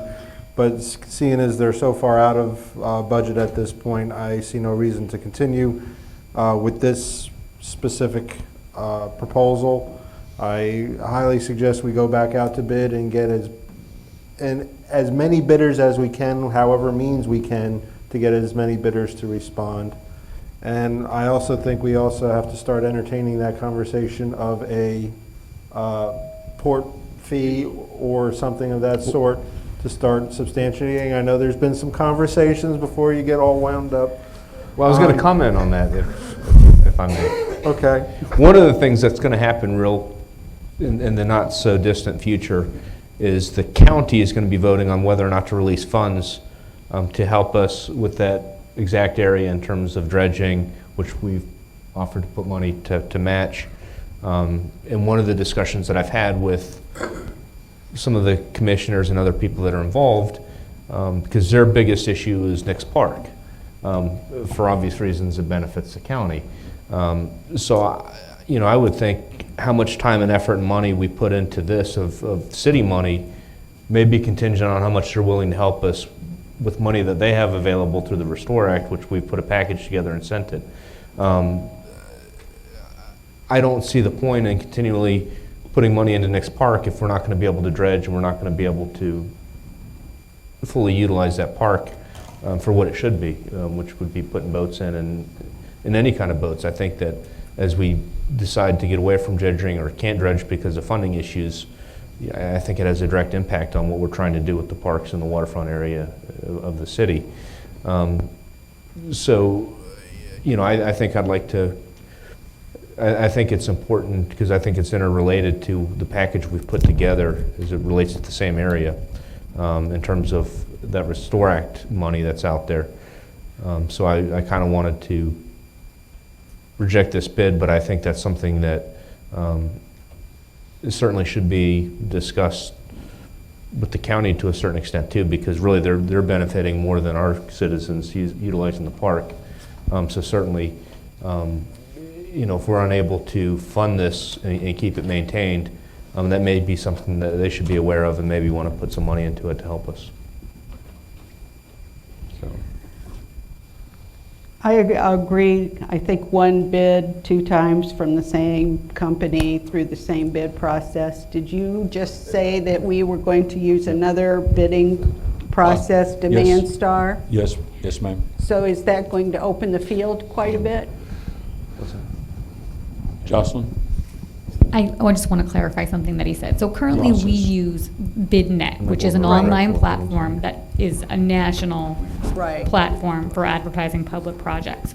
What we're proposing is to continue to use BidNet and add an additional free service Exactly. called On Via Demand Star to help increase visibility. So it's going to be a very similar process that we're using now, Right. but hopefully to just increase visibility of the project, get more people to see it, hopefully get more bids. So we're going to continue to use BidNet, but we're also proposing to use another very similar product to help. Exactly. So I just want to clarify that. expand the audience and maybe get somebody in that we would not have touched it in the first place. So it is different, but it's also very similar. Do we notify Question Dodge you should Reports and Blue Book and all that of the ongoing bids as well? We do not know. We only advertise we put a newspaper advertisement advertising what the project is and what the project due date is, and then we only advertise through BidNet. A lot of times, I believe you can call them, and it's a free call, and advise them of the bid, and they take all the information, they put it on their websites, and then they focus you to the BidNet or the whatever. So just getting the word out.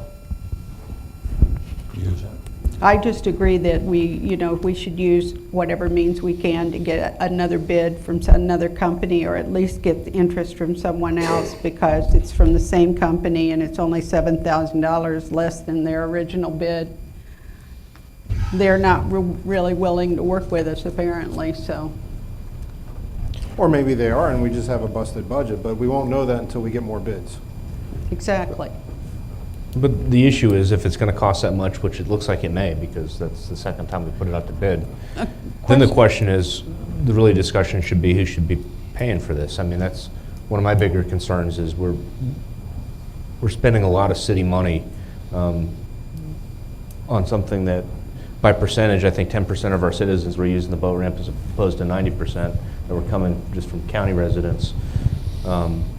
So, I think that's something that there should be an open dialogue with the county to see, if they're willing to pay for some of this if it needs to be done. Or all of it. Well, I look at it another way, exactly what I was going to say too. But first of all, I think it actually has to go out for rebid. There's no question about that. I think that's a no-brainer. I don't even like the thought of using our Restore Act. Our Restore Act is for our citizens. I'm not going to take our money meant for our citizens and benefit county people, because that's the ones who are using the ramp. I think that money should be spent better places where our citizens benefit from it more than only 10% of our residents on that ramp. What I was saying is if they give us Restore Act money to dredge in front, that makes the boat ramp more useful long-term too, obviously. And we have to revisit a fee structure to cover these costs. This is going to be an ongoing thing, maintenance and everything else. We're already footing Aside that. from that, it's the police resources going there. Yeah, they go there all the time. There's more hidden Yeah, costs. they're out there now. Yeah. There's more hidden costs to this than just Exactly. the We need immediate to start ramp. building a fee structure somehow, some way to cover our long-term expenses for this park. Because right now, it's just a drain on us. And again, only 10 or maybe 20% at the most of our citizens actually use it. Everything else is outside. Well, what I'm getting at is the county may agree, because we haven't charged anybody to use it. If the county came and said, look, we'll match it 100, 100, and 100, then you can. Well, different to that end, why should we pay 100 for only 20% of our citizens right. use it? They can come up with 200,000. Well, and then exactly. You get the point. Right. You get the point, though. What I'm I get the saying. point, but Right. again, So- our usage of it, I don't think we should be spending our money to benefit the county at this point on this I think the county needs to either step up, and again, I think we have to I know we've done this before, but we haven't ever followed through on it. This charging to use that ramp, we need to maintain that. We're spending money on that piece of property, maintenance-wise and everything else. Oh, to the point that you just spoke to, Councilman Dittmer, over the last 20 years, that ramp has been repaired at least twice that I'm aware of, and this is the third attempt to modify and repair it.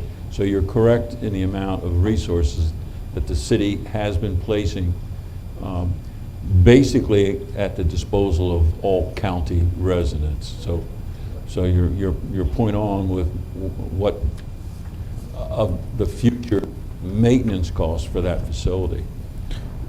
But my point is, it's a headache for the city to try and do a fee structure, charge, enforce, rather than just maybe calling the county and say, look, you know, a lot of the county citizens use this. Would you be willing to pay to fix it? So place to start, but The county hasn't been very fast thus far with With providing anything. funds for our improvements, so.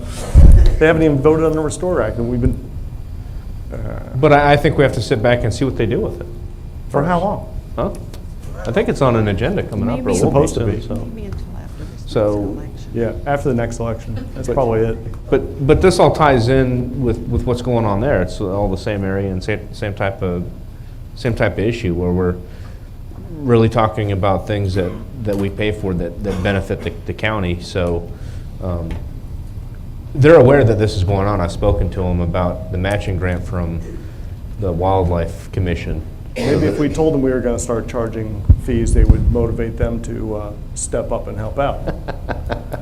Well, we may take different approaches, but the bottom line is they're aware that this is going on. So, you know, we may want to reach out. We have a problem with not following through on a lot of stuff. So that park, like I said, we've been discussing some kind of fee structure, doing something with that park, and we need to step it up. When you look at basically a $300,000 bill to put it right, and our people aren't using it. Well, their next commission meeting is when they're talking about the Restore Act, right? So that The next one is- on this side of the county. Next one on the west. Yeah. So when the heck is that?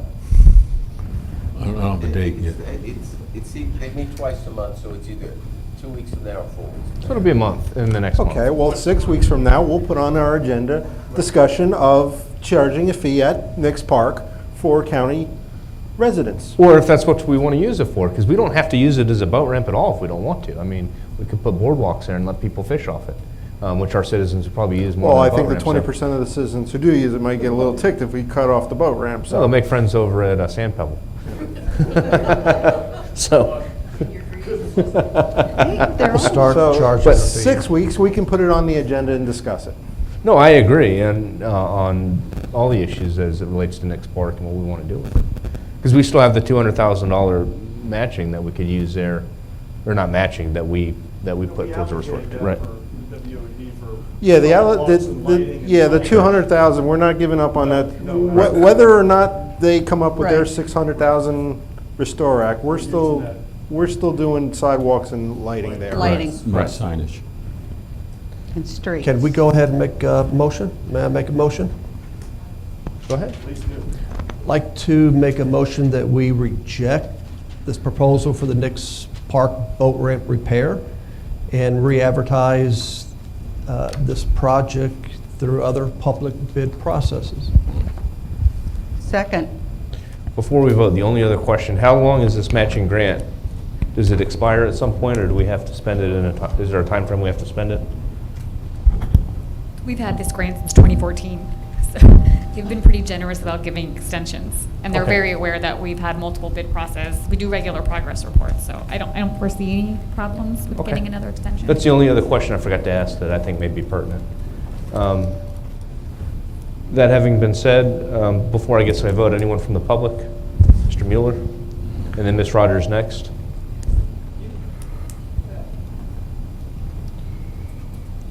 All right, Ms. Rogers will go first. Pat Rogers, 4838 Sunset Boulevard.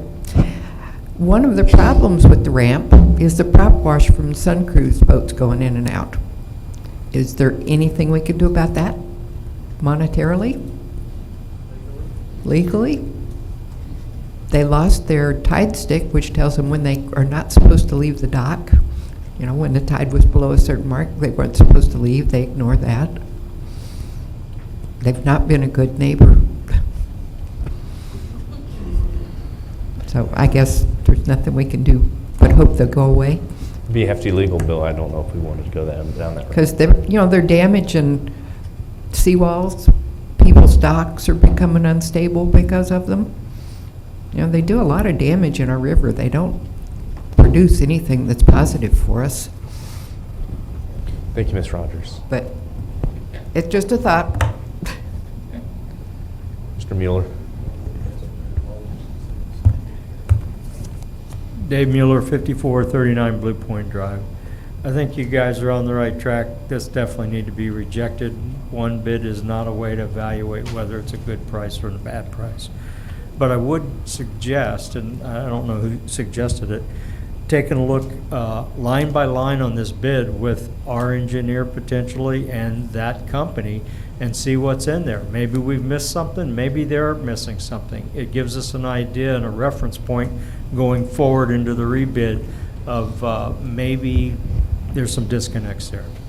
Potentially we could rescope the project. I don't know what's in the initial documents. I looked at them. I actually paid the city to send them to me.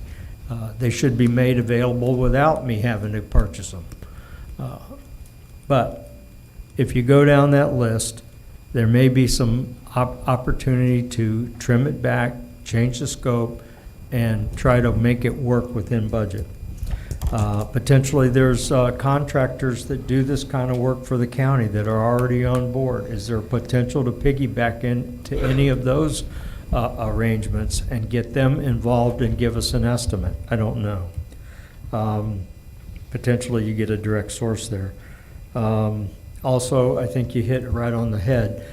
We need to piggyback into the county and see if we can get them to participate in there. They have some shared interest because the county residents also participate in that ramp.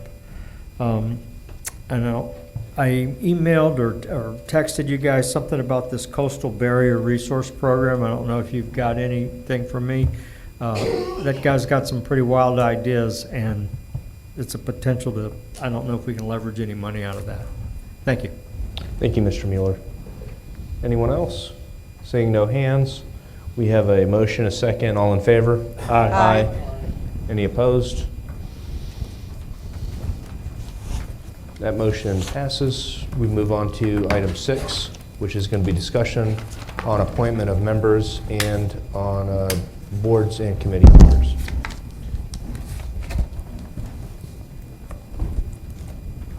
That's going to be Mr. Mathau.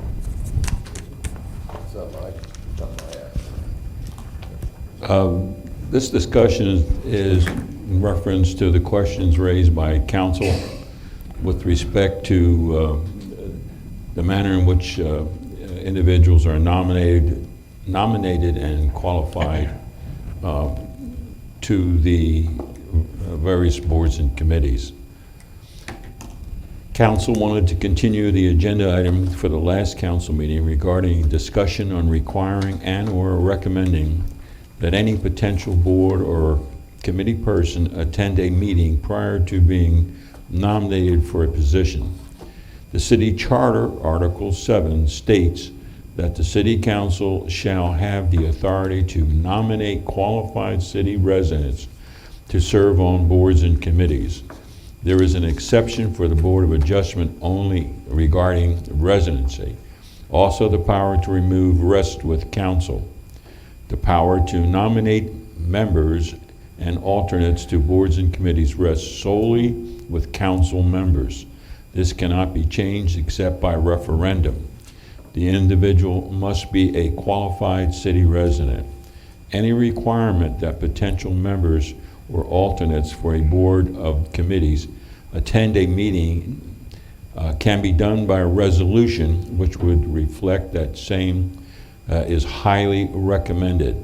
However, a code section making the requirement mandatory and therefore not allowing a nomination to be made would conflict with the charter. A council member could not vote for any potential member for this reason, if they so choose. Many cities have this type of requirement, which is acceptable, just that it can never be used to stop a nomination. Additionally, qualified city residents are those residents whose primary residence is in this city or of Port Richey. The only place in the charter with a guidance to meaning of residence is in section 2.01, in which the length of time for resigning is the preceding 12 months. City Council has deemed appropriate. Open it for discussion. And who wants to go first? I think I was the one who started talking about this. Yes. My original intent was to put a requirement that the committee or whomever that is, whenever a nomination is made, a suggestion or a recommendation from the respective committee or board comes with that nomination. We don't have to act on that recommendation. We can totally ignore whatever the committee or the board says. It just comes with a recommendation as an additional piece of information for council consideration when that person comes up for nomination. Before we get into the weeds on this, one thing I wanted to know is whether or not we can, as a council, change the requirements or add to the requirements, because I think it's getting into here that the... Let me comment on that, make it a little simpler. Yeah, that's what I was trying to figure out, because we may not have the authority to do that. You can do what Todd's saying. Okay. In other words, look, the only thing you can't do is make a requirement that says, if you don't do these things, nobody can make a nomination. Do you understand what I mean? But lots of cities have requirements. You go on, I want to join a board, it'll tell you, we recommend that you do A, B, C. And you could just say, look, you don't have to do that, but if you don't, I assure you this council's not going to do it. And the reason for that, just so you understand this, is some boards are very important. Let's say the board's going in that direction and somebody runs for office because they want that board to go in that direction. If you didn't let them make a nomination, all the people running, do you understand what I mean, are there being recommended by a board that you couldn't change your board. Do you see what I'm saying? So there's a reason for this. But if you want to do it just for the CAC and say, look, you know, this is what, put it on the website. We could do it by resolution. Anybody that wants to be on there, we want you to fill out an application, okay? We want you to attend 2 meetings and we'll seek a recommendation from the CAC. You could do that for every board or you could do it just for that board. So we have the authority to do that, so. It's a recommendation, you understand? That's what we're gonna do. We can act on the recommendation or we can ignore the recommendation. That's right. And the nomination is gonna occur with or without the recommendation because we're not stopping them from going on. There you go. We're just using it as an additional piece of information that, for our analysis, basically. It gives them some guidance, okay. Yeah, exactly, that's all it is. All right. It should go across the board then. It should be every single one of them. You don't want to weed out some and others. Yeah, that's where you're up to. Yeah, that's where you're up to. You can do it for every board. The CAC is what that spawned my thought process, but, make it for every board and committee. We want to know more. That'd be the land, in other words, you could make it, but keep in mind, how many times have we lately, the Land Planning and Zoning Board not have met for a long time, or the Board of Adjustment may only meet every 6 months. Well, if nothing, then they have to meet just to make a recommendation. Well, you could do that. And it's encouraging them to meet. That you could do, yes. But one of the things... It might be a good idea to do that, right? Yeah. With One of the this things- last discussion that we had on this, the problem was we had someone that no one knew. Correct. That applied for a position on a committee. I think the courteous thing would be to do that someone that goes to the city clerk and says, I would like to be on this committee. The city clerk could respond with a letter asking that person to attend the committee meetings, We could notify the committee chairman if it was one that doesn't meet very often, that they should meet and meet with this person so that they could find out whether or not they really want to even be on that. Most of these people don't even know what these boards require. They don't even know when they meet, they don't even know what they need to be able to do to be here, you know, to be a productive member of that board and committee. I'm thinking just as a courtesy to anyone who does that, that we extend a letter saying, we recommend that you contact this chairman and you go to these meetings and you find out what's going on. And then if you agree, if the committee or the board agrees that, you know, that you'd be a welcome addition to that, then you'd come before the council then. It would be much easier for us to make recommendations for anyone if we know that that committee is willing to work with that person. It's just a courtesy more than anything else. Councilwoman Sorrell, you're absolutely correct, and we could do that administratively.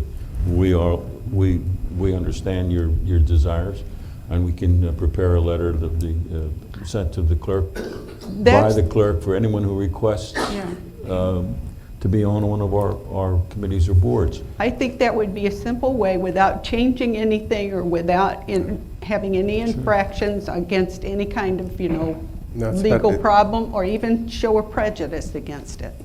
We'll put something together and we'll make sure that it happens. That's just my recommendation for it.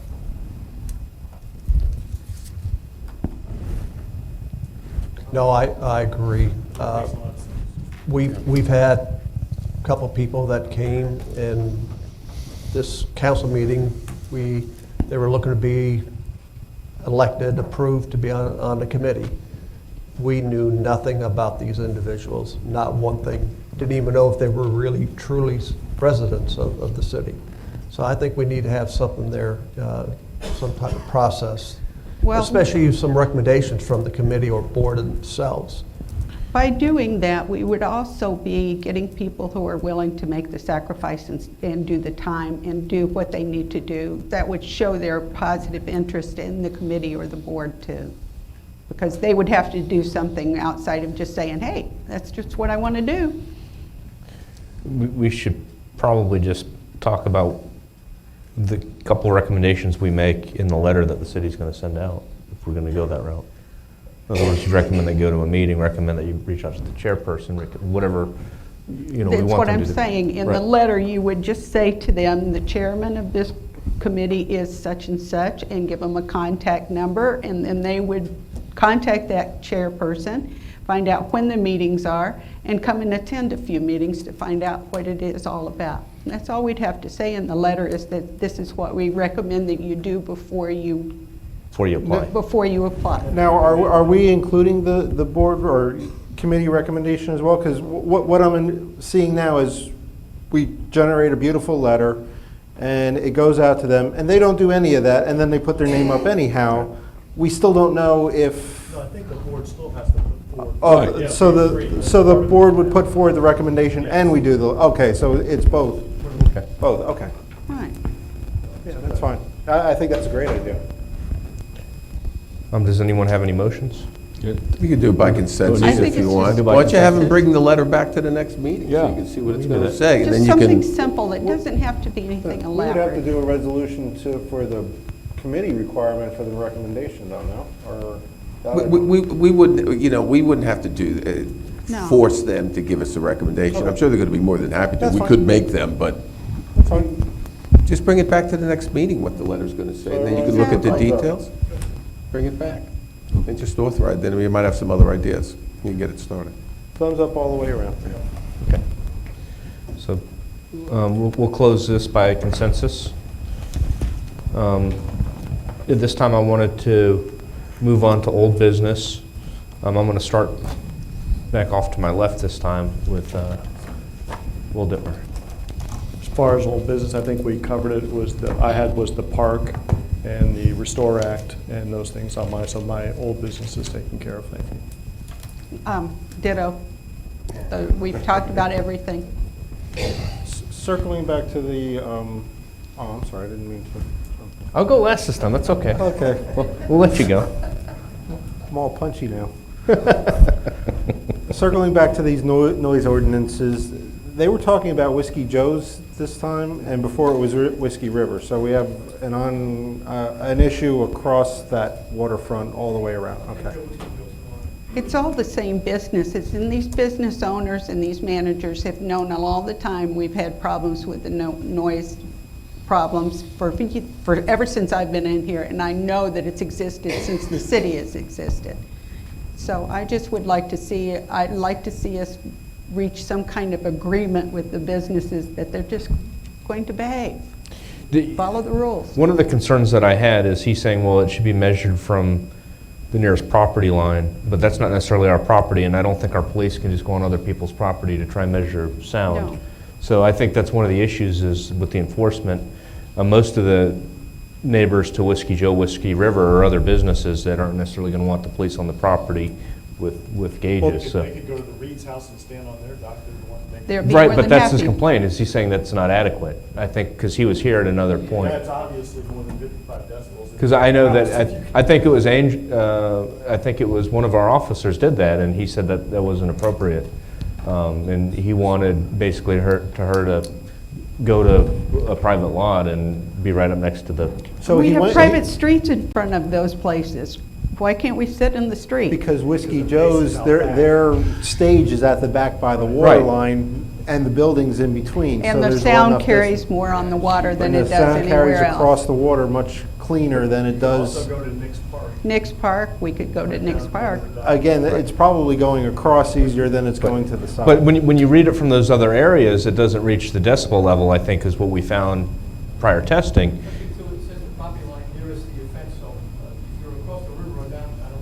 Theoretically, they could take the boat over and go right to the property line at the water line, and then that would count. But I don't know if we want to launch a boat at 10 o'clock at night to try and measure. Apparently, we're sound doing it now, so. Well, I was going to say, they're out there now doing it. so, but the point is I thought law enforcement did a fantastic job last time and went out, responded, took readings from different places, his dock, the street. So I know in the past that the police, that our police department's been very Let's let diligent. the chief has one of his talks, and then we'll go from there. Okay. I don't think this is.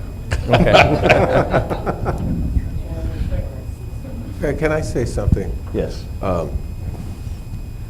measurement shall be taken from the property line closest to the source of the noise, okay? There's not a sober judge around that if you took it on the other side of the river, that would be closest to the property line.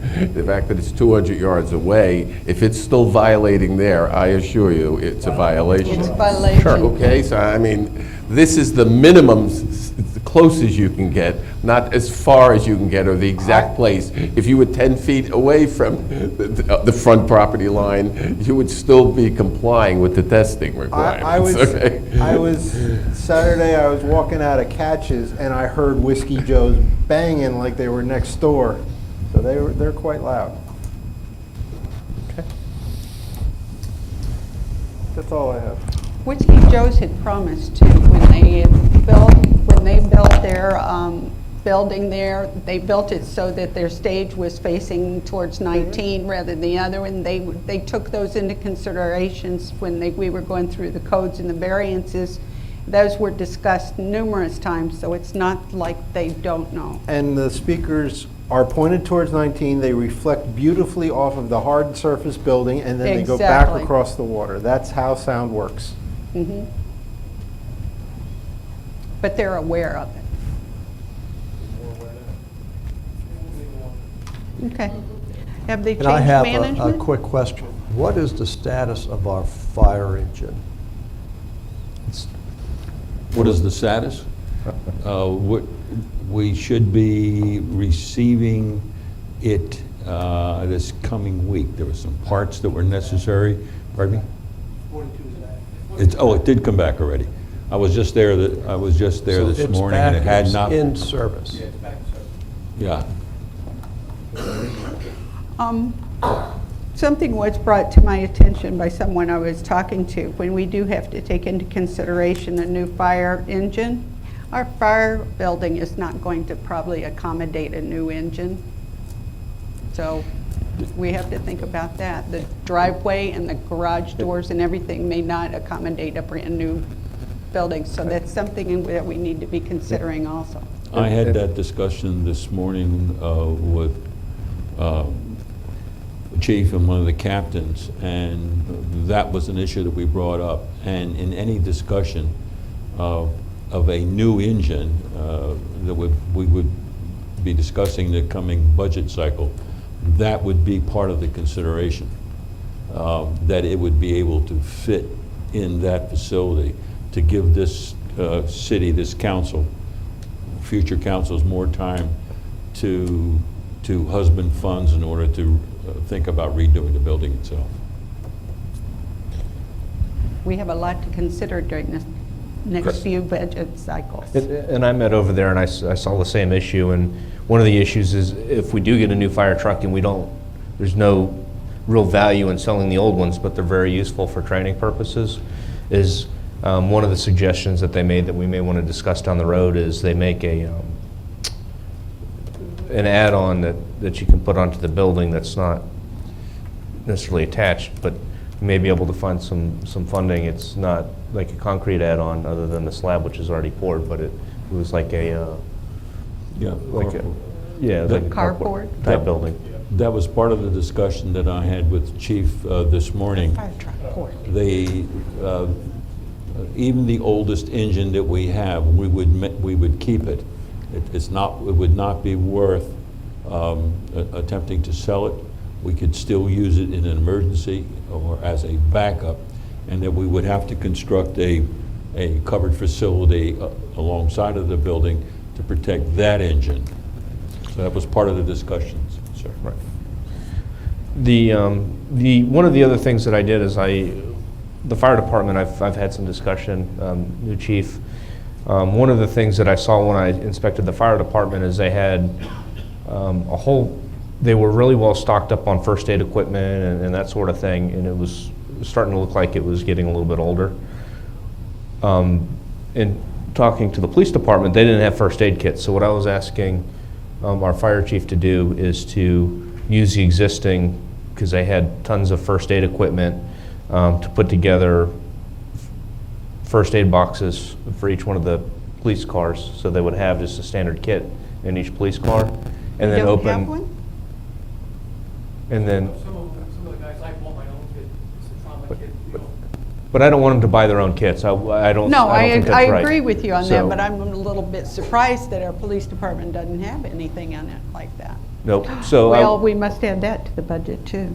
Well, I don't, because they already have the stuff sitting there, so we can they said they can make the kits and bring them over and even do a training class just as a refresher for our police department. But one of the things that came up is, I think our police are generally the first to the scene in most cases. That we don't have tourniquets, we don't have for the heavy bleeding, the coagulant. Yeah, we don't have any of that stuff. And trauma pack. I'm not sure about the training that would be required for something like that. I mean, I know it's fairly, but they'd have to be trained if we're going to be very careful, especially when you're dealing with something like that. Well, I think that we have our fire department that is well enough educated to be able to certify them in appropriate. So it wouldn't cost anything other than their time to come over and certify everybody. I'm okay with that. It's just that I don't want to set them up for something that they're not qualified to do. And if they don't feel comfortable with it, they don't have to do it. They're not obligated to do so. But I wanted to give them the training and the equipment. We have run some of the guys through the Pasco County Fire Rescue Training Center. We've been trained on wound control, Israeli trauma dressing, the tourniquets. So when they offer me the classes, we send it. But we don't have the equipment. So I think that's one of the things that I wanted to address is to have those kits made up with the equipment in it, and the ones that are trained and are comfortable doing it, to do it, if need be, if the emergency arises. Excellent. So, All hands and in. what I was asking Chief to do is maybe contact Fire Chief and see if we can kind of coordinate that. And if it's a budget issue in terms of tourniquets and/or the blood clot equipment that the wound care equipment, and if it's a budget issue, it's something that I think, you know, would be worthy of discussion, and certainly something I would want to have our officers carrying if we can. Just my humble opinion. I don't know how much it costs or if we have to vote on it, but I just wanted you to look into it if you don't mind for me. I also got the county fire chief, Chief Scott Cassidy, has an overabundance of Narcan, and he's going to give me enough for every officer free of charge. Trying to save where we can. $120 a dose. Is there anything else that we need right now? I'm just.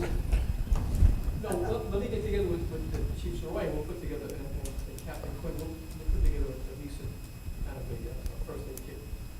We'll start from there. You just put them in all the different, each car? We Okay. have some EMTs out there, but not enough for everybody. Okay. Jeff Cox, Sergeant Cox is an EMT, so he keeps the AED with him. We're all certified on AED. But I've talked to several different officers, and they all say that they buy their own kits and they buy their own equipment, and I'm not okay with that. I think that's something the city should pay for, so that's why I was asking you. That's all the old business I had at this point. Motion to adjourn. Second. All in favor? Aye. Aye.